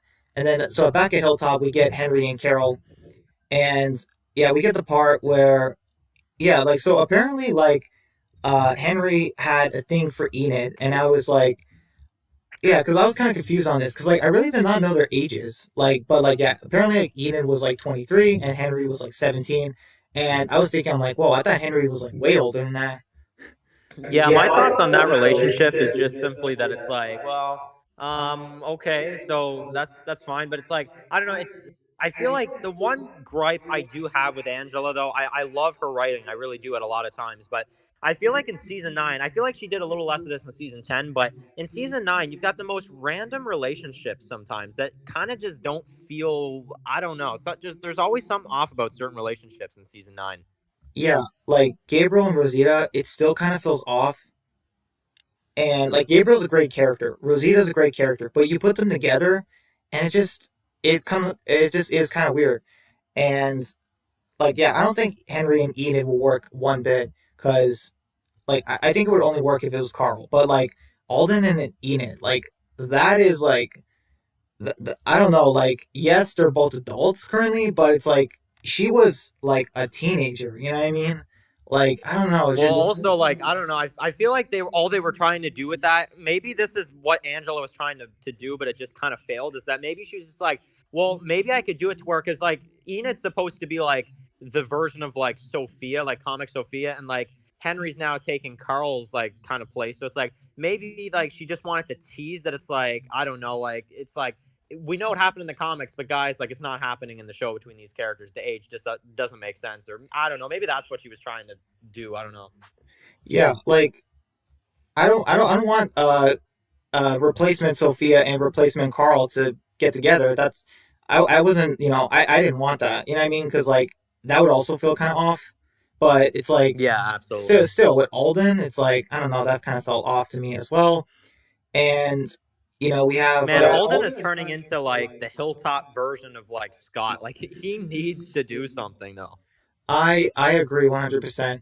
And I think okay, so I think I also talked this with Matt, but I really think they could have given Alden the tower death. Just at some point during the Whisper War, you have Alden who tries to get Beta or something, and then he's the one who trips his leg. Like, and it's not like in the comics, like maybe he's climbing down the ladder, but it breaks. Like one of the parts breaks off because it's like old and stuff, and it results in him falling down, and he breaks his leg upside down, and just Beta's right there, and he kills him. Like, I feel like was such a missed opportunity.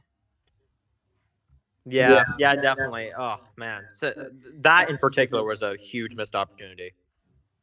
yeah. I mean, yeah. I mean, exactly. Thank you for agreeing with me.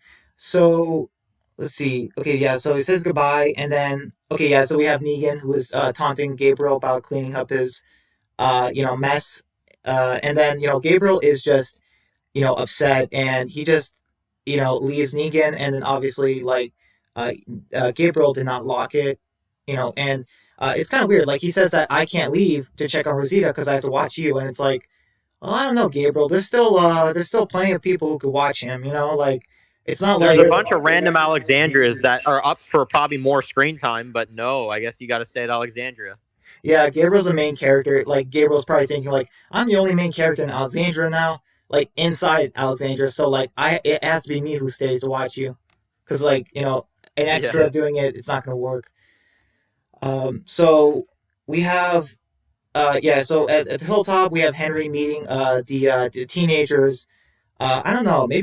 Maybe I should call them like you want to go with the cringe club or something like that. Like I don't know the way the Yeah, teenagers the cringe club. yeah, like not the Breakfast Club, but like the Cringe Club. And I don't know what it is. Like I'm just saying, like I don't hate teenagers in The Walking Dead or kids just because they're kids. It's just the way the writing is. It just comes off as so weird. Like how these Yeah, like I don't know the way they're written is just like man, it's like I know you're teenagers, but can't you just be a little smarter when you're outside the walls like that? Like yeah, we're gonna tear that apart later, but like, first off, they make it seem like these kids are sheltered, and that is not true. The hilltop was attacked multiple times by the Saviors.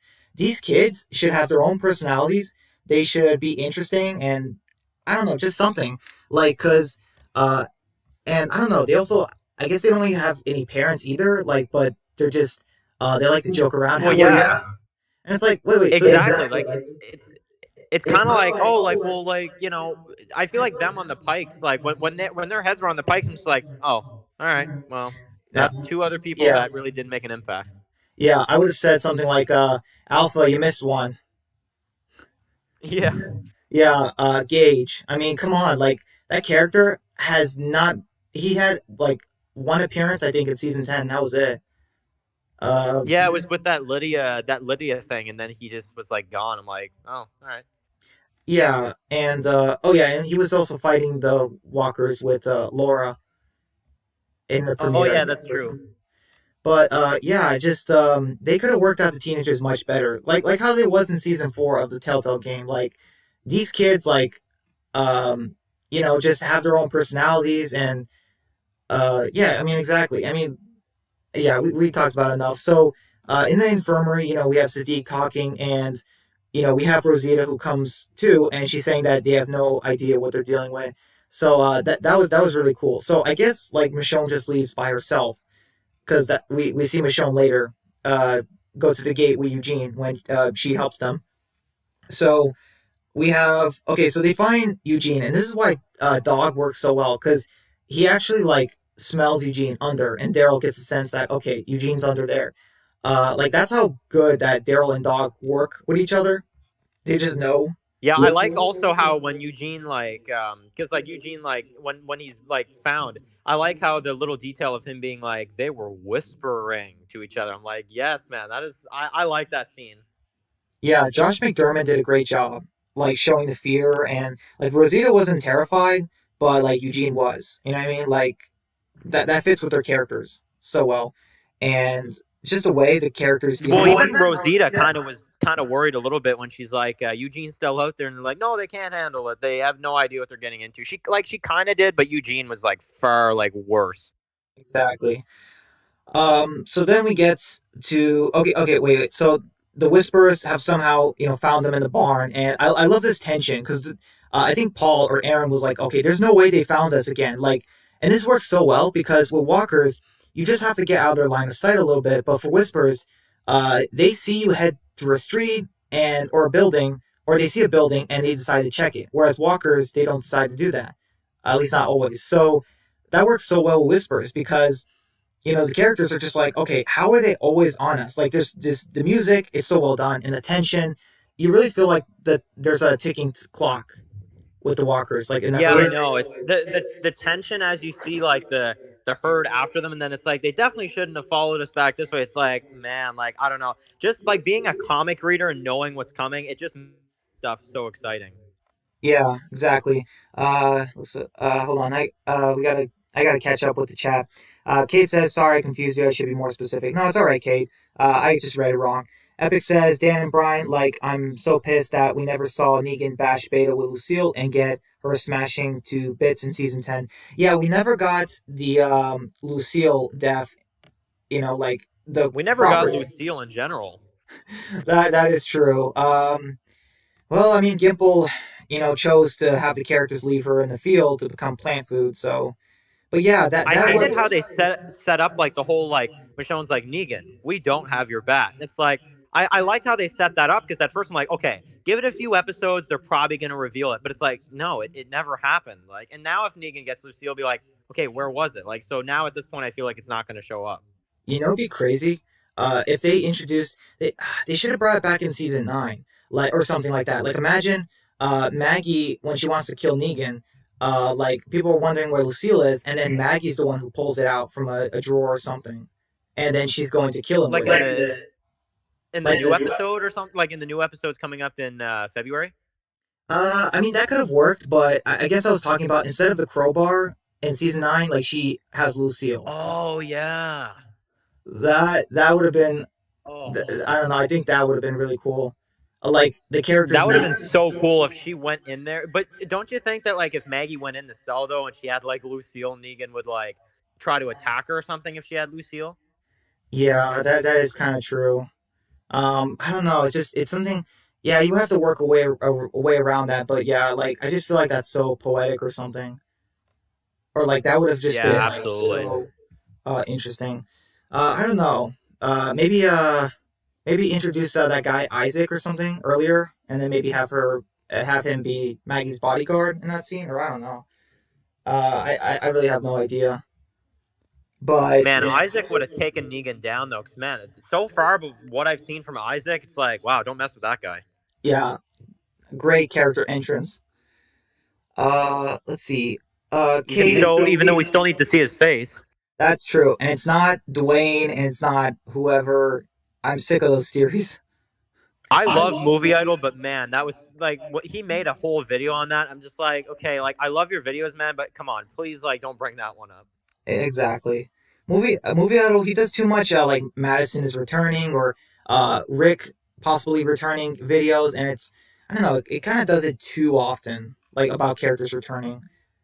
Yeah, like because I used to when I would watch Movie Idol, if I saw a thumbnail with like Madison returning, I would click on that video so quick. Now I'm just like, yeah, it's probably just like the same news we heard in like 5 videos before. Exactly.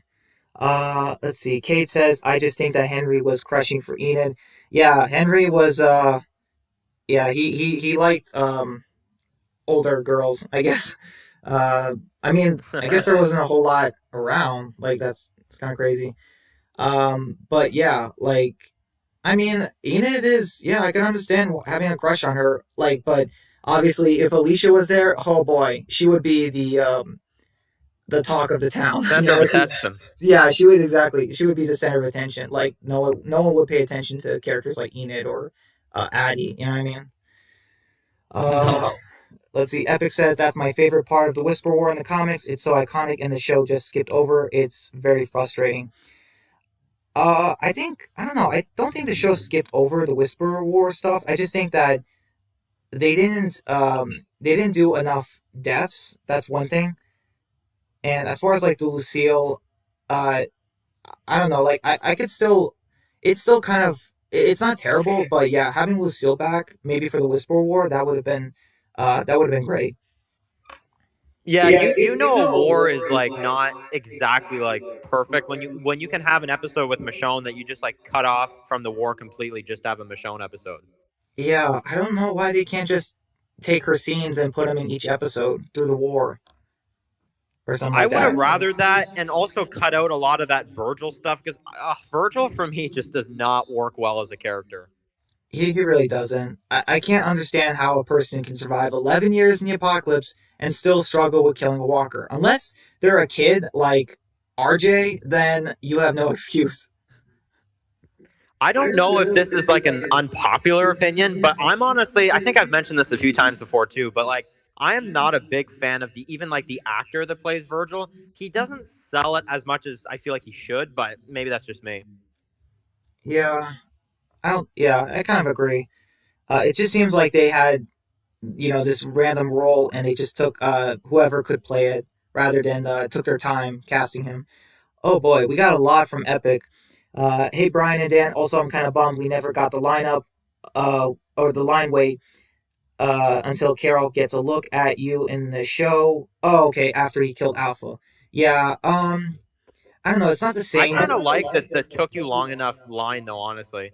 Yeah, for Rick, I think it works. Like, wait until Rick gets a look at you. Like, I think that works well in the comic, but in the show, just saying it's Carol, I don't know. I don't think it's the same impact.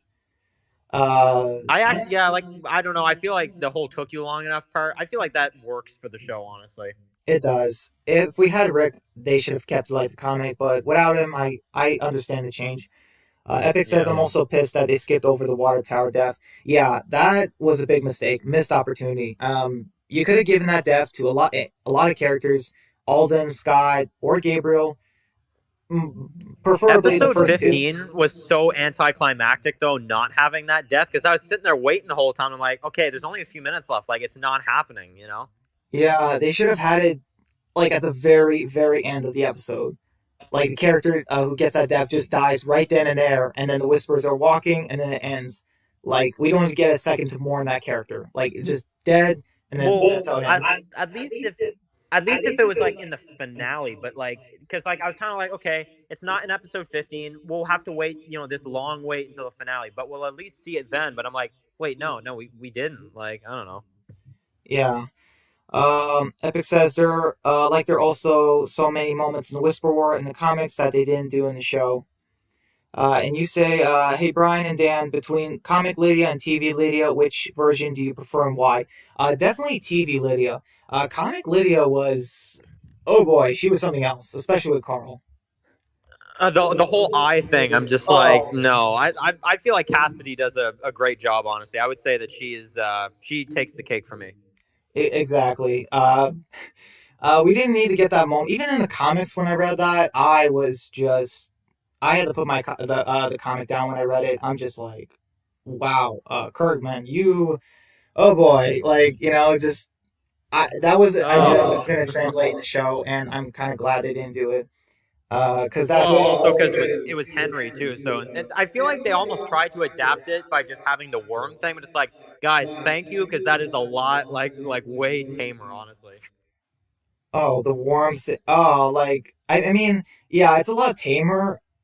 It is still kind of gross, but it's not as bad as the whole eye thing. But still, it's like yeah, you could tell like in the comic, like they held nothing back, but in the show they were like, these are two kids who are under 18. Like let's not do that like what happened in the comic. So yeah, Epic says like there are so many. Oh, okay, I already read that. Uh, okay, Epic says like it's so disrespectful. Lucille is such an iconic weapon, and Gipple just got rid of it. Yeah, especially off screen too. Like that's how you get rid of Lucille off screen. I'm Um, disappointed with Lucille completely. you know what? You think maybe in like the Negan episode or like maybe like a future episode, you could have Negan go back to the field where Rick slit his throat, and then like he just like digs in the grass, and then he sees like parts of Lucille. You think they Dude, could do I would be so like mad though if like this whole time they have us wondering about Lucille and then it's just in like parts. But like another crazy thing is if he just like found it like just sitting there like completely fine to be like, okay, really, Oh, like. yeah, like come on, Lucille is not a super bad. Like, I mean, yes, she took a bullet for Negan, but come on, like, let's not give her any more superpowers. Yeah, absolutely not. Uh, Last thing from Epic. Also, speaking of Walking Dead YouTubers, Trev uploaded a vid about a liberal comic book. Just why, Trev? Just why? Yeah, I don't know what comic that is. I haven't seen Trev in a while. His videos, but yeah, as far as like a liberal comic, yeah, that sounds like it might be horrible to read. Like, you know what I mean? Well, I mean, honestly, when it comes to Trev, I'm gonna keep this short, honestly, because I just, I can't even. I get so frustrated now talking about Trev because I used to just be like so into his videos. I think we all can say we were at a time, but like Yeah, now, I'll be honest, I just have no interest. Like, I would much rather, honestly, and this is, I'm just saying. I think that Brian and you, Epic, and everybody, we all just have more of a passion for The Walking Dead than he does at this point. We absolutely do. yeah. I mean, we made time for the games, and we make time for each other to help each other grow, and it's just there is that like sense of family, within the Well, community. also because like it's like I don't know. I feel like with Trev, like I don't know. I feel like with me, I make it a goal to make sure that like every video I do, I make sure I acknowledge every person that comments because I don't want to ignore anybody, and I feel like Trev he kind of does now, and that's another thing that's making me just not interested. Yeah, exactly. This one is for you, Dan. The last one. Oh, okay. Hey Dan, I hope your rewrites you keep Lucille, bro. Well, obviously, I can't confirm anything, but and obviously I can't even confirm if Negan survives because obviously anything can happen. But I will just say that Lucille, whatever happens with Negan, whether he is killed or he survives, Lucille will not be treated like she was in the TV show. That because like even let's say hypothetically Negan dies, I'm not gonna have Lucille just disappear. I will just say Lucille will have some kind of continuation because in the TV show it is just a mess. Yeah, it is absolutely. I mean, I can understand characters like Barbara and Gage disappearing or dying off screen, but it's like Lucille. I mean, come on, like she actually had an important It's scene in crazy that a this. bat is more important. Exactly. She had more character development than those two.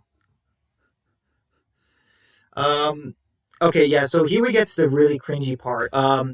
So yeah, the kids ask Henry if they want to hang out with them, and I would have completely rewritten the scene. I would have done what they did in the comic, where so in the comic, we get Carl and Sophia. They're having a picnic, and when these bullies attack them, which I was so disappointed they couldn't do that in the show. I get it; you can't do it with Henry as much as Carl, but I loved how they did in the comic, where you just have Carl. You just have like a bloody, his wounded eye is like blood coming from it, and then he just looks like raving mad, and he takes a shovel and just like from visually, he beats those two bullies to death with a shovel, and I mean, like obviously it doesn't happen, but it's like that's how it looked. Robert Kerman overdoes the blood effects in the comic. I know. I I feel like when they're working on it on the TV show, they're just like, "Oh, we got to skip this. Oh, no, that's too graphic." Like it's like, man, they probably tiptoe around so much, honestly. I know. I would have done so. Like I don't know. This was just so cringy and dumb. Like Henry goes to drink with them, and then goes to the walker, and the way the kids are, the teenagers are just throwing ropes, and oh my gosh, the one of the Ronnie urinates on it. I mean, just what is this? Like, no, just it's full of cringe. It's so much cringe.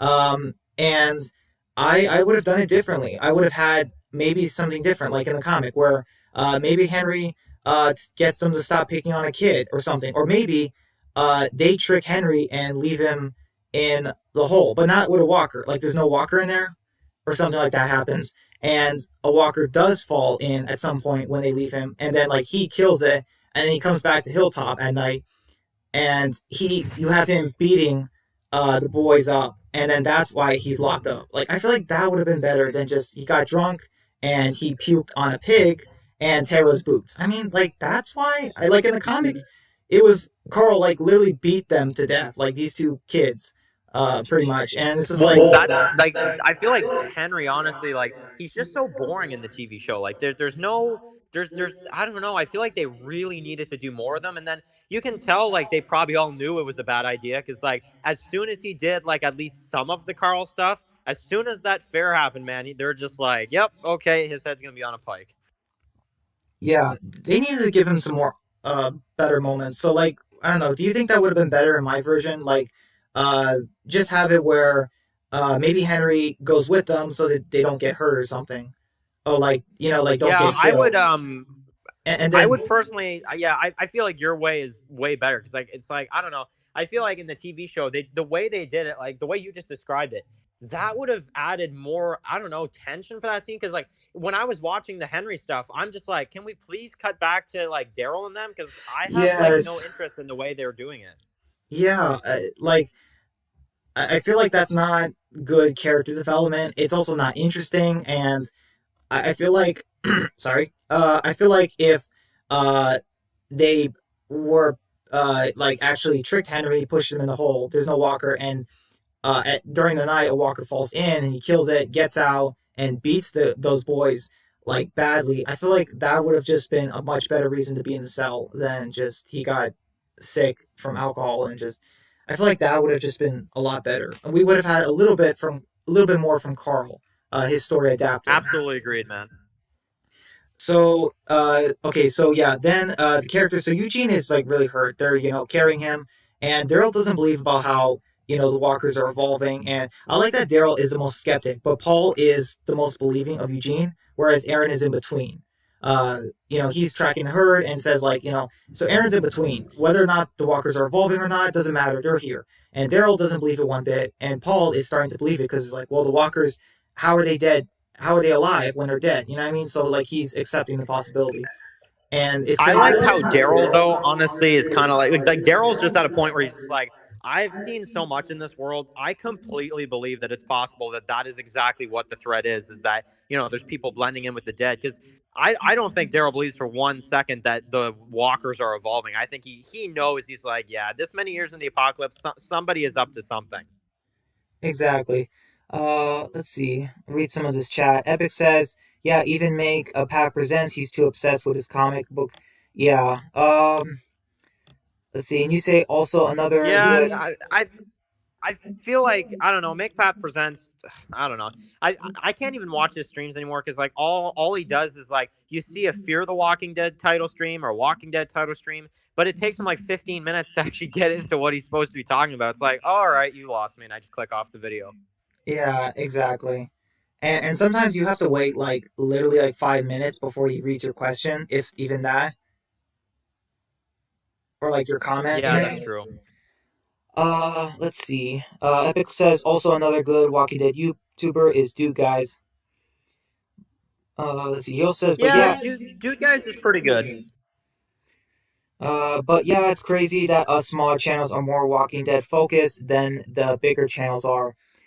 Yeah, I don't know. Maybe the bigger channels just want to expand more, or I guess maybe they think they can't get any bigger. Like The Walking Dead has run its course, and they're maybe Well, getting yeah, really like tired. I don't know. I do like Walking Dead videos. You could basically say on a daily basis, and I just do it because I just love the show so much, and I find I just always get ideas for like other topics. But I'm just like, man, like Ronnie Hayes and Trev, they're like super like famous when it comes to like Walking Dead channels, and it's like they're not even man, they don't even have half the like passion that me and Brian and Epic do. Exactly. Uh, let's see. Is there a question left? Let me check. Yeah, there's one more I think. Oh, okay. Epic says, like, I've been watching Trev since season 2 of the main show, but I'm losing interest in his channel. Even Ronnie, I'm not interested anymore.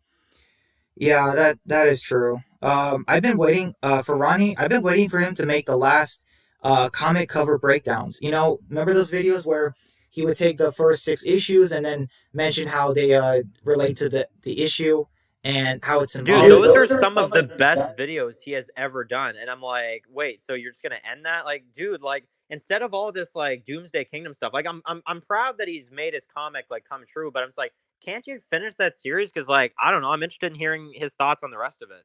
Exactly. He's only got like a few more volumes left. He's so close to the end since Kurtman ended the comic. Like it's really not that long left. Also, the Flaw and Awe series, I was really starting to actually kind of like those videos, but now it's like he still has it on his channel. When you click on his channel, it says like Flaw and Awe reviews still like coming or something, and I'm just like, you haven't made a Flaw and Awe video in like months and months. Like I don't know. Exactly. So let's see. In the episode, okay, so yeah, we have Daryl, not Daryl, I'm sorry, Negan, who escapes from his cell, because Gabriel left it open, and then we have the part where uh, Earl talks with Henry about how, you know, I do like that scene how he kind of tells him like it's just little kind of tiny like pieces of comedy. Like he's just like when Henry tells him he's like, I've been there. Literally right there. Like it's just a reference to episode two. I kind of line. yeah,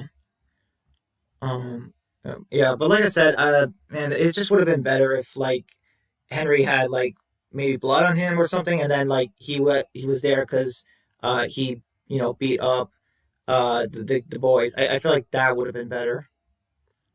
All right, so Yeah, yeah. definitely. Yeah, so I don't really want to talk about that scene too much.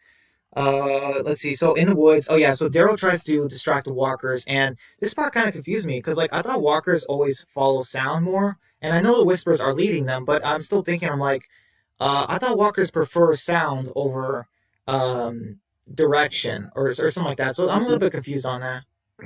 Well, even Daryl said too. He's like, "What the?" And I'm just like, "Yeah, what the is right?" Because I'm like Brian just said. It's like honestly, the noise would be more effective. I feel like than just like whispers being like, come over here. It's like, well, no. It's like I feel like the noise would be more kind of like what they'd want to go for. Exactly.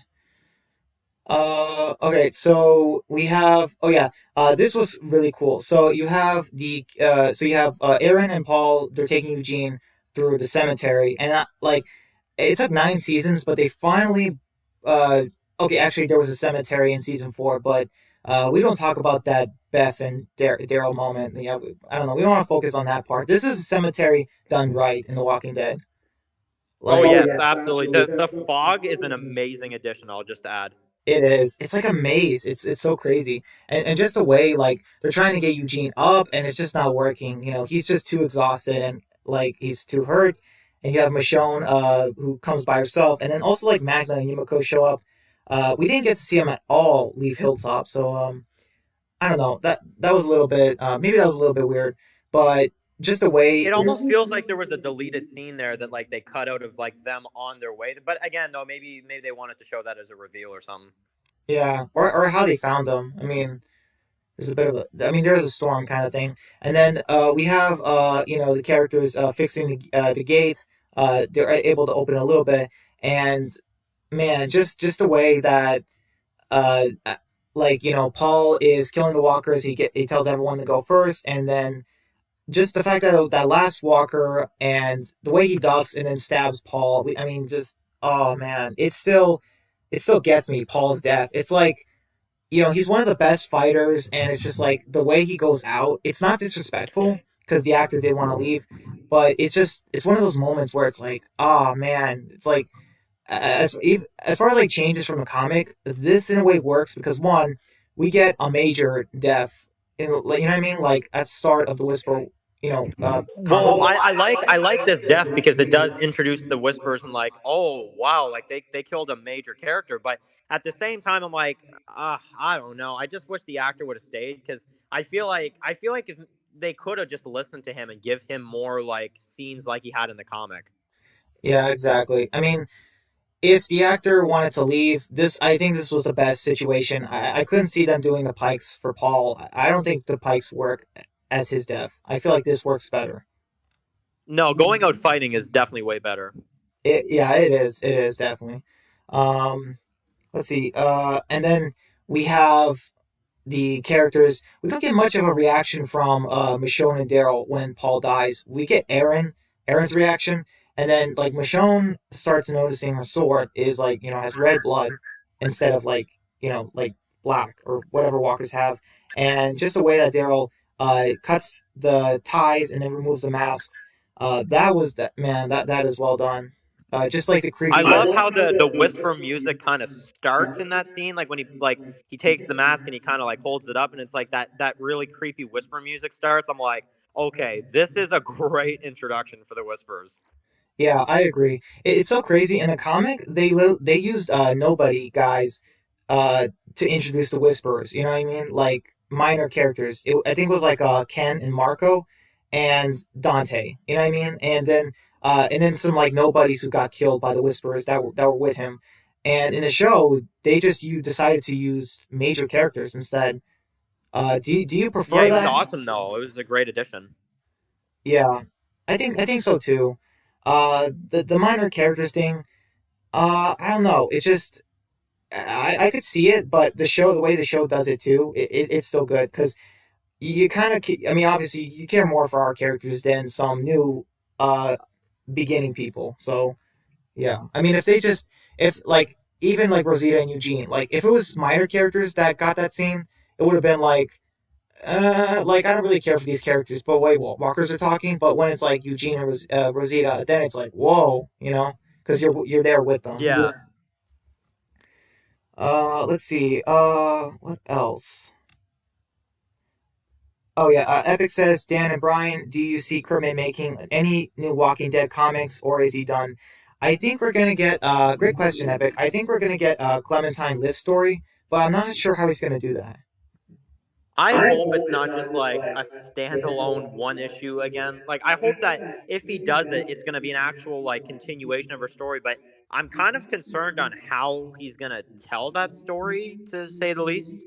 Me too, because there's so many different variations. Like in my version, Clementine is with Lewis, and um, she doesn't have a missing finger or anything like that, and um, also like 10 is yeah 10 is dead in my version, but like yeah, there's so many different versions.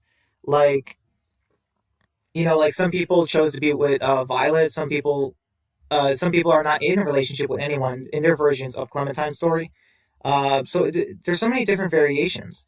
Sometimes Clementine might have a different scar. Like, if whatever you do at the end of season two into season three, either Clementine loses a finger or she has a scar on her face, or like it's different. So, like, I don't know how Kurtman will do those different choices, especially the See, that's a romance. good example of like different choices though, because man, I'm just, like I hate to bring it up, but season three, talk about a season that like choices, I just don't feel like they matter at a lot of times. Yeah, see, the choices didn't matter one bit because, like, I believe I heard that like they had to do multiple rewrites, and like Javier, like I They think he was like a last minute character added, or it's They just clearly didn't do enough rewrites though, because man, season three still. If they did like multiple versions, I would like to see what the other versions were like. Because what we got was no, just no. yeah. I mean, I think I heard like there was supposed to be like a human slaughterhouse or something, or a Walker slaughterhouse that Javier and Clementine at some point come across. So I think that's all I really know, and that Javier was supposed to become a member of the New Frontier and get the burn mark.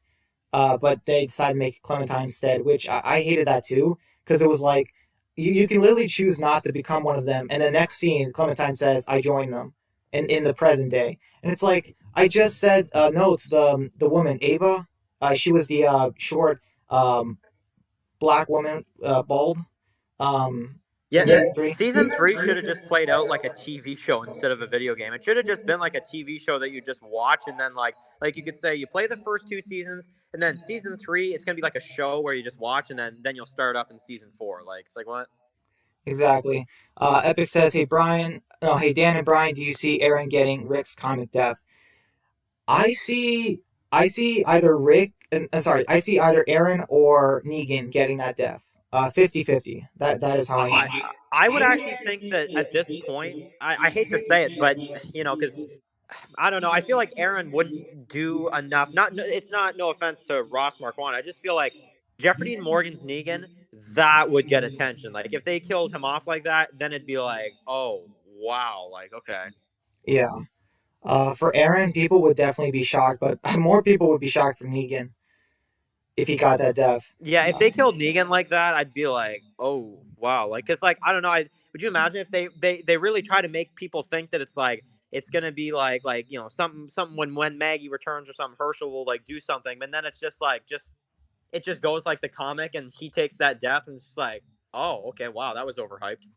Yeah, I don't know. Like, I can't see Sebastian doing it because, like, they would have to make a storyline where Sebastian has a personal vendetta or beef against Negan, and he already has that. He kind of already has that with Maggie and Herschel. So, Would that you imagine though if they did like the like Negan because like in the comic Rick's a walker and then Carl walks in and finds him, but like imagine if they do it to where it's like Negan's a walker and then Judith is the one that walks in and like sees him like that. I feel like that might actually be pretty powerful if they do that. well, yeah, but they gotta give more scenes to Negan and Judith. They gotta because like we didn't have any in season 10.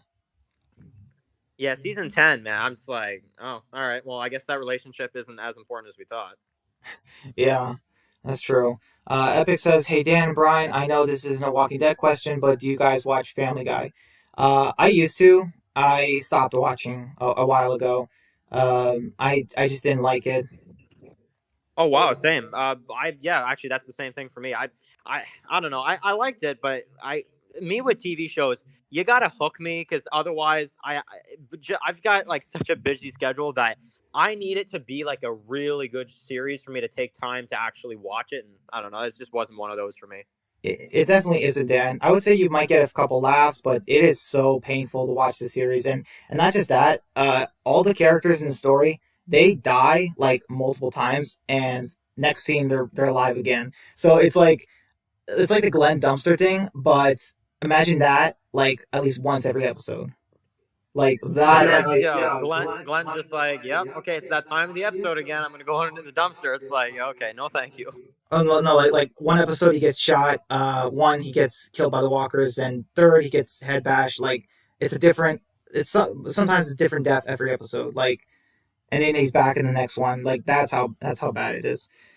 Epic, Yeah, no, yeah. it's Epic says, "Hey Dan, me, I like Beth, but I do agree.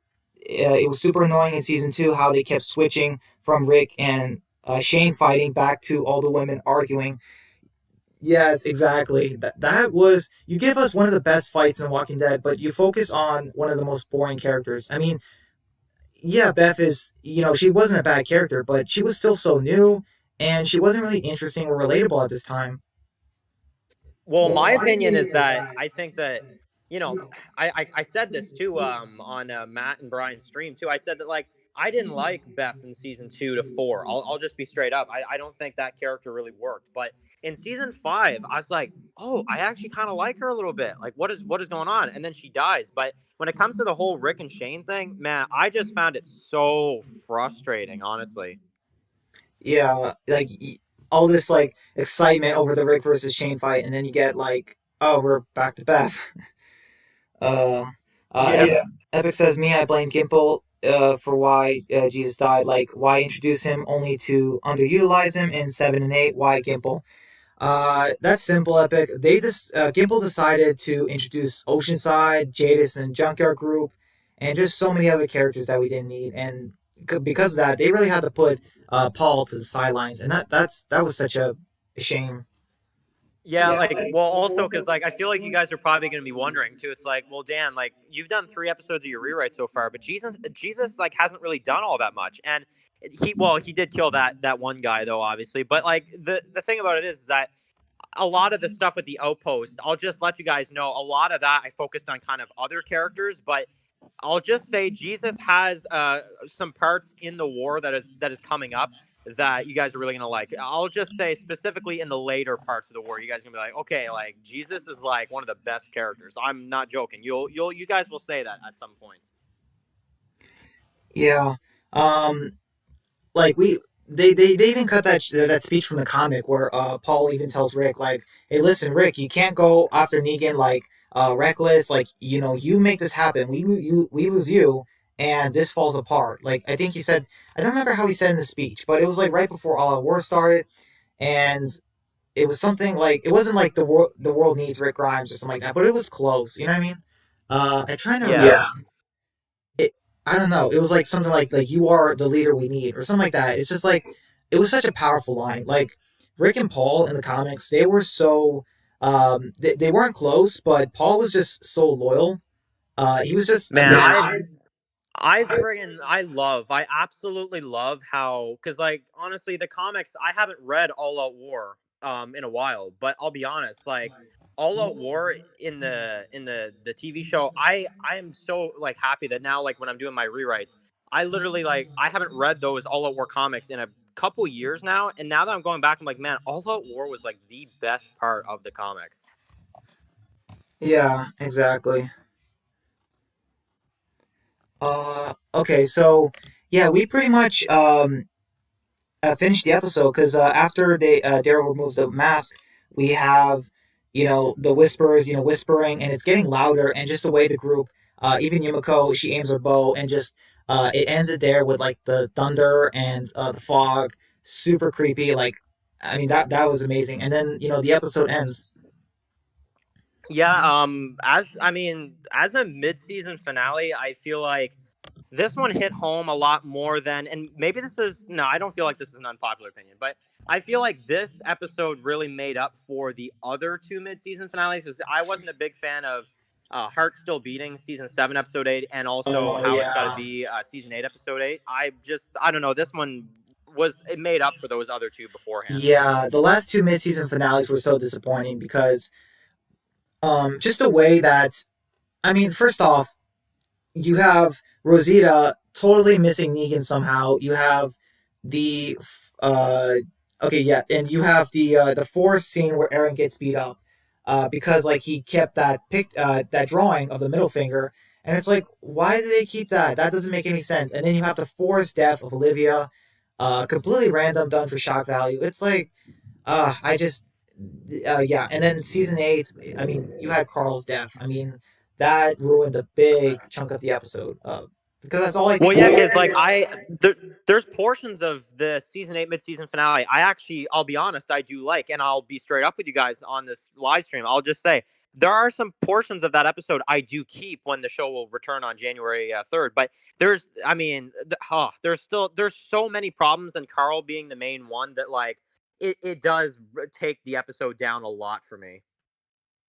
Exactly. It's just you give Carl like hardly any scenes in season 8, and then you give him his own episode. Like this is not like a minor character like I'm trying to think of minor like okay like Noah. Noah was kind of a minor character. He was in a little bit important in the beginning. Then he had a few cameos, and then they focused on him heavily in season 5, episode 14, and then they killed him off. And it's like the show should not do that for characters like Carl, especially Carl. Like don't make him have uh some a little bit of screen time, and then give him like a ton of screen time, and then kill him off because that's like that just doesn't work. Like I don't think it works with any character because like it's easy to predict when they're gonna die. Like even though I was surprised when Carl got bit and died, like you can kind of see it coming. That's what I miss about The Walking Dead. Like the best way to make it unpredictable is you give everyone the right amount of screen time. When you make a character not show up for multiple episodes, and if they do, they only have a small cameo, and then they get a whole episode dedicated to them. Then it's like, oh, he's gonna die. It's so easy to Yeah, get no, rid of. I did like how he kind of like in the episode, like he, for once Carl actually felt a little bit like an actual like a heroic character, somebody that's actually doing like actually some stuff that I'm a big fan of. But I don't know, you just knew full well watching that episode. It's like, yeah, we know full well something's going on with him. Because I'll be honest, when I watched that episode, I knew a couple weeks before that there were reports that Carl was gonna die in that episode. So I was like anticipating it while I was watching it. Exactly. You can see them building up to it because they're giving Carl a lot of attention out of nowhere. Yeah, because I remember watching too. Like I remember watching the Skybound channel that uploaded like people's reaction to that episode, and I remember people in that scene, they were like, "Oh, Carl's bit. I did not see that coming." I'm like, um, I don't know. I feel like even without the spoiler, it kind of just it felt obvious. Maybe it's because I knew it, but I don't know. I feel like it was kind of obvious the way they did it. exactly. Like all right. let's see. Epic is asking some questions. He says, "Hey Brian and Dan, do you see Here's Negan being as good as the comic version was, or will it make those who hate Negan be less sour towards him?" Great question, Epic. That's a tricky question because, like, in Here's Negan, they had the whole hospital thing, and I don't know how they're gonna do it in the show. Like, it can't just be him and his wife. They have to. You think we're gonna get a flashback of like him and his wife in the hospital, and maybe some other characters like doctors and all that stuff? Because like they got to show the fall of society, but then with the whole COVID thing, it's like, well, how much can it show?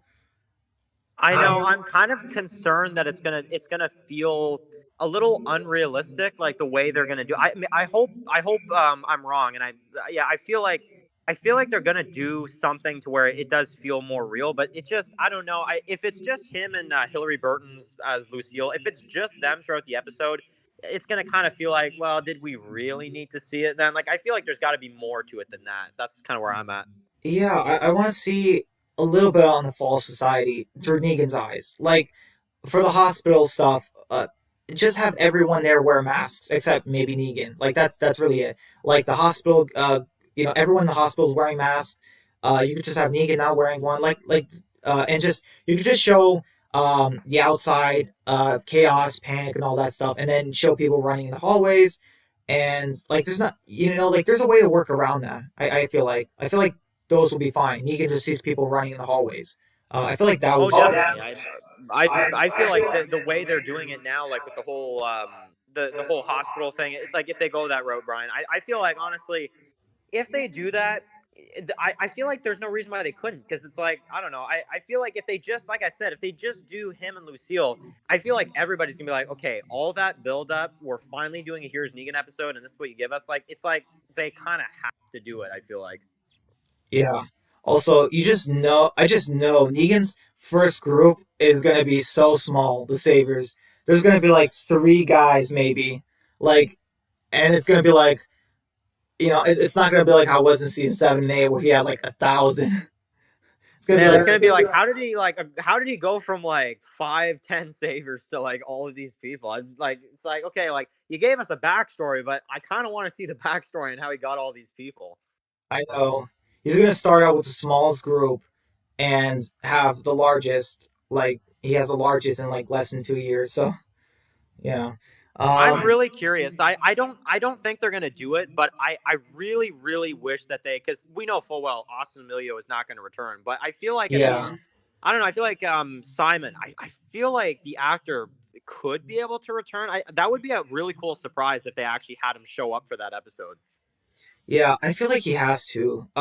Dwight not being there, that works because Dwight was a worker with Sherry, so that works. But Simon was Negan's right hand man. But then Simon was in charge of his own group when they killed the Oceanside's men. So then again, maybe they're gonna say that's why he doesn't appear. Well, 'Cause- also because I feel like Negan said back in season 8, episode 15, Simon's last episode, he told him like in the meeting room, he said, "When you helped me take this place," it's like, well, okay, well, if they say that, I would actually like to see like how that went down. So I don't know, maybe we still will. I don't know. yeah, I hope so. Uh, let's see. Dan, are you okay ending this in a couple minutes around the 2 hour mark? Oh yes, absolutely. I've got a few things to do tonight, anyways. But dude, I want to take a quick second to say this was an absolutely fun stream to actually do this with you.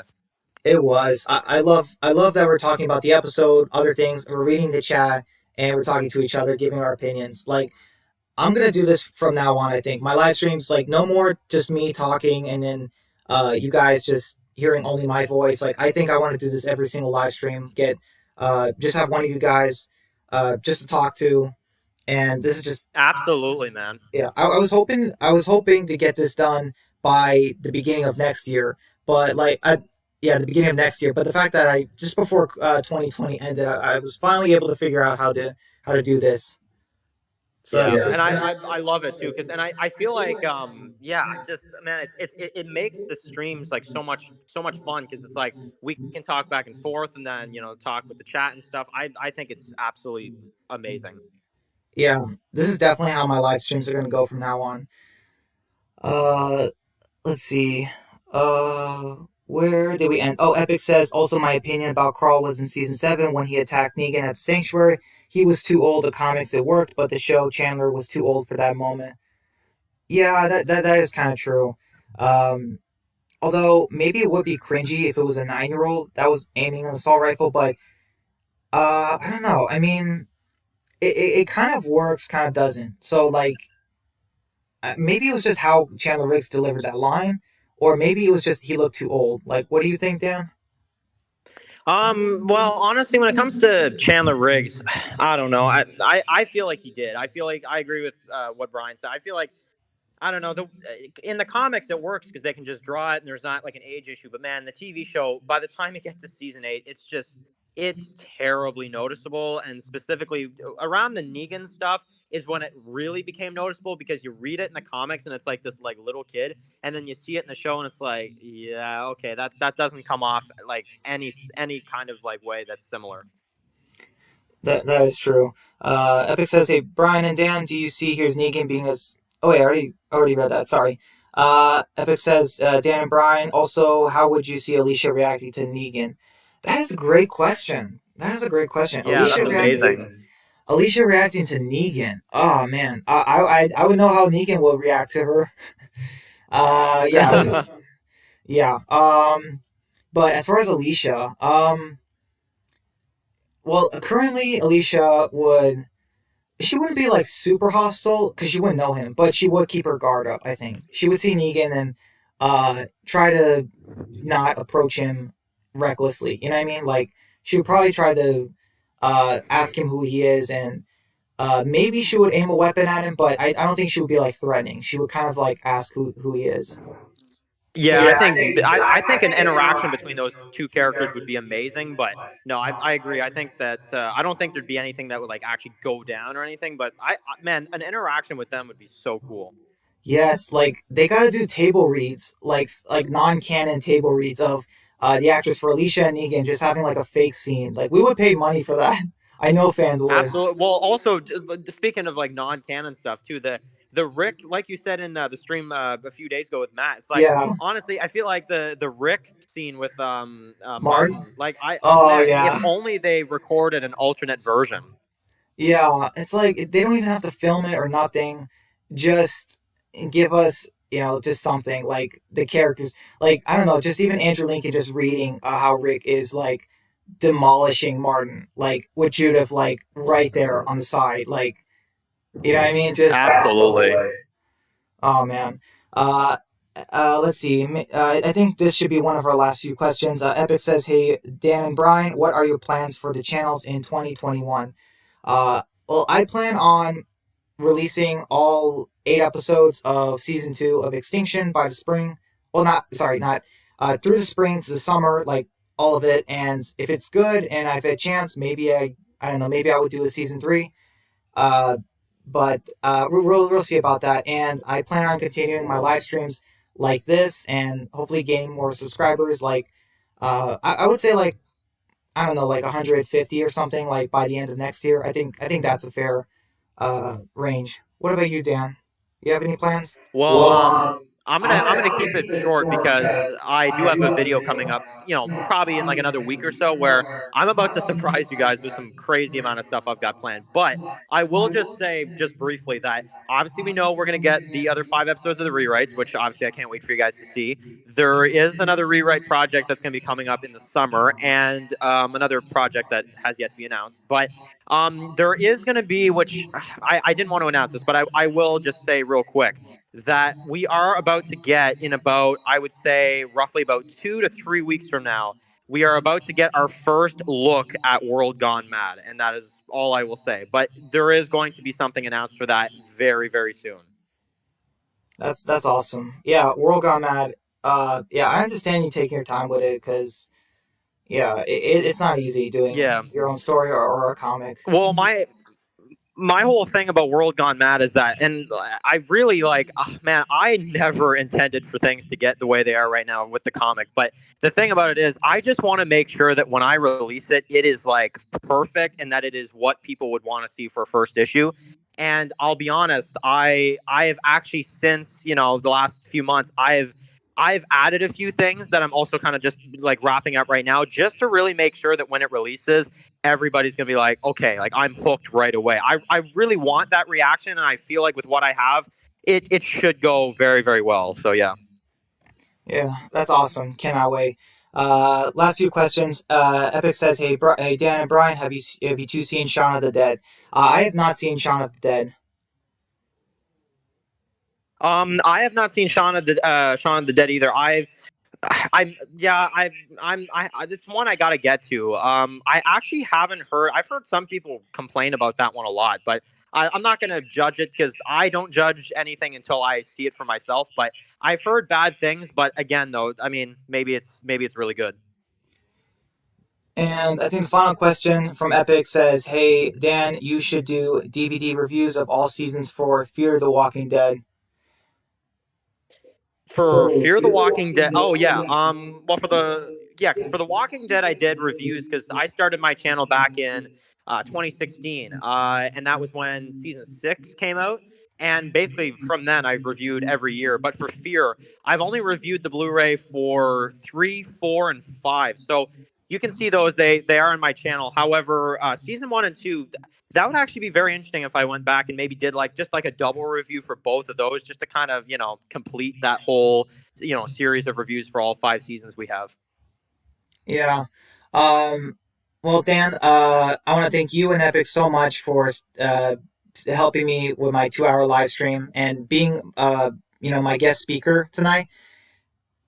And Absolutely, yeah, man. I absolutely enjoyed this so much. We definitely need to do this again. we will. We will. I'm not sure if I can do it this week, but definitely next week I will be doing another live stream. It'll be just like this. And one thing before I go, uh, I want you and Epic to decide what episode do you think I should cover next. Okay, cool. Yeah, maybe. Well, okay. So this is. I want to give Epic a chance as well too. So because I did suggest this episode, but just to bring up a few ideas. I really have been wondering what your like detailed thoughts are on Rick's last episode. That is one that I've really been wondering what like really in more detail what you think about that episode. But also I don't know, either that one or one of the others from season 9 that are really good, but I can't think of any at the moment. But Rick's last episode is one that's just standing out to me right now for some reason. Yeah. I could have sworn I did What Comes After. Maybe Uh, you did. I could be mistaken with that one. Let me see my live streams real quick. So what comes after? This is tricky. Cause like I said, I really think I could have picked one of. I really think I did that, but I could be wrong. I'm trying to think. When did I start doing the episode throwback reviews? Not yeah, I mean throwback live streams. I need You to. started them in the summer at some point, I believe. Yeah, so I did No Way Out, Clear, No Sanctuary, Days Gone By, Too Far Gone. The calm before I did Oh, that. we do have a suggestion here from Epic Zombie Killer who says Vatos from season 1. Wow, that is going really back. I would not have thought Yeah. about that. No, Uh, that actually is a great suggestion because man, it seems like we do the Vatos still have fans to this day. It's crazy. I know it's because like there's season one characters and we have like so few left. Yeah, honestly, yeah, yeah, that's a great suggestion actually. So I don't know, I'll let Brian decide on that one, but that's yeah, I would actually I'd be down for that episode. Yeah. I will do Vatos. If you guys think I definitely should, then I will go back. It's kind of crazy that like we're in season 10 C right now or about to start, and I did a season 9 episode now, and then now I'm going all the way back to season 1. But yeah, I will do a Vato. I will rewatch Vatos and do it because you guys suggested it. As long as it's not something like a swear or still, it is completely reasonable, and there's no reason why I can say no. So yeah. Well, I did a throwback review. I'm sure you guys all remember this, but I did a throwback review for Swear earlier this year, and man, it was a struggle to say the least. It was a struggle because I had to actually watch it again, and I'm just like I am not enjoying this at all. Yeah, it's painful. like it gave me chest pain. Like, uh, Yeah, exactly. let's see. Epic says, "Bye. Thanks for another amazing stream, Brian. You are absolutely welcome, Epic." Uh, and oh yeah, okay. So yeah, Epic and Dan, I want to thank you guys so much. I hope you guys have a good night and have a blessed week. Yeah, I hope you guys stay safe with everything going on because they said there's another wave of COVID hitting. So yeah, I gotta be Crazy careful. times, guys. It definitely is. It definitely is. I mean, we shouldn't go crazy, but still take some precautions if we can. And Absolutely. yeah, man. So sounds good. I'm not. Yeah. So when I figure, I'll need to figure out what day I can do rewatch Vatos and do the live stream. So it'll be out next week at the latest. You know, Cool, earliest. man. I'm gonna rewatch that episode as well. Yeah, man. Sounds good. Cannot wait. Sorry, Dan. Thank you so much for being the guest speaker for me tonight. I cannot wait for the next episode. Absolutely, man. This was absolutely awesome. All right, Dan. Thank you so much. Have a good night.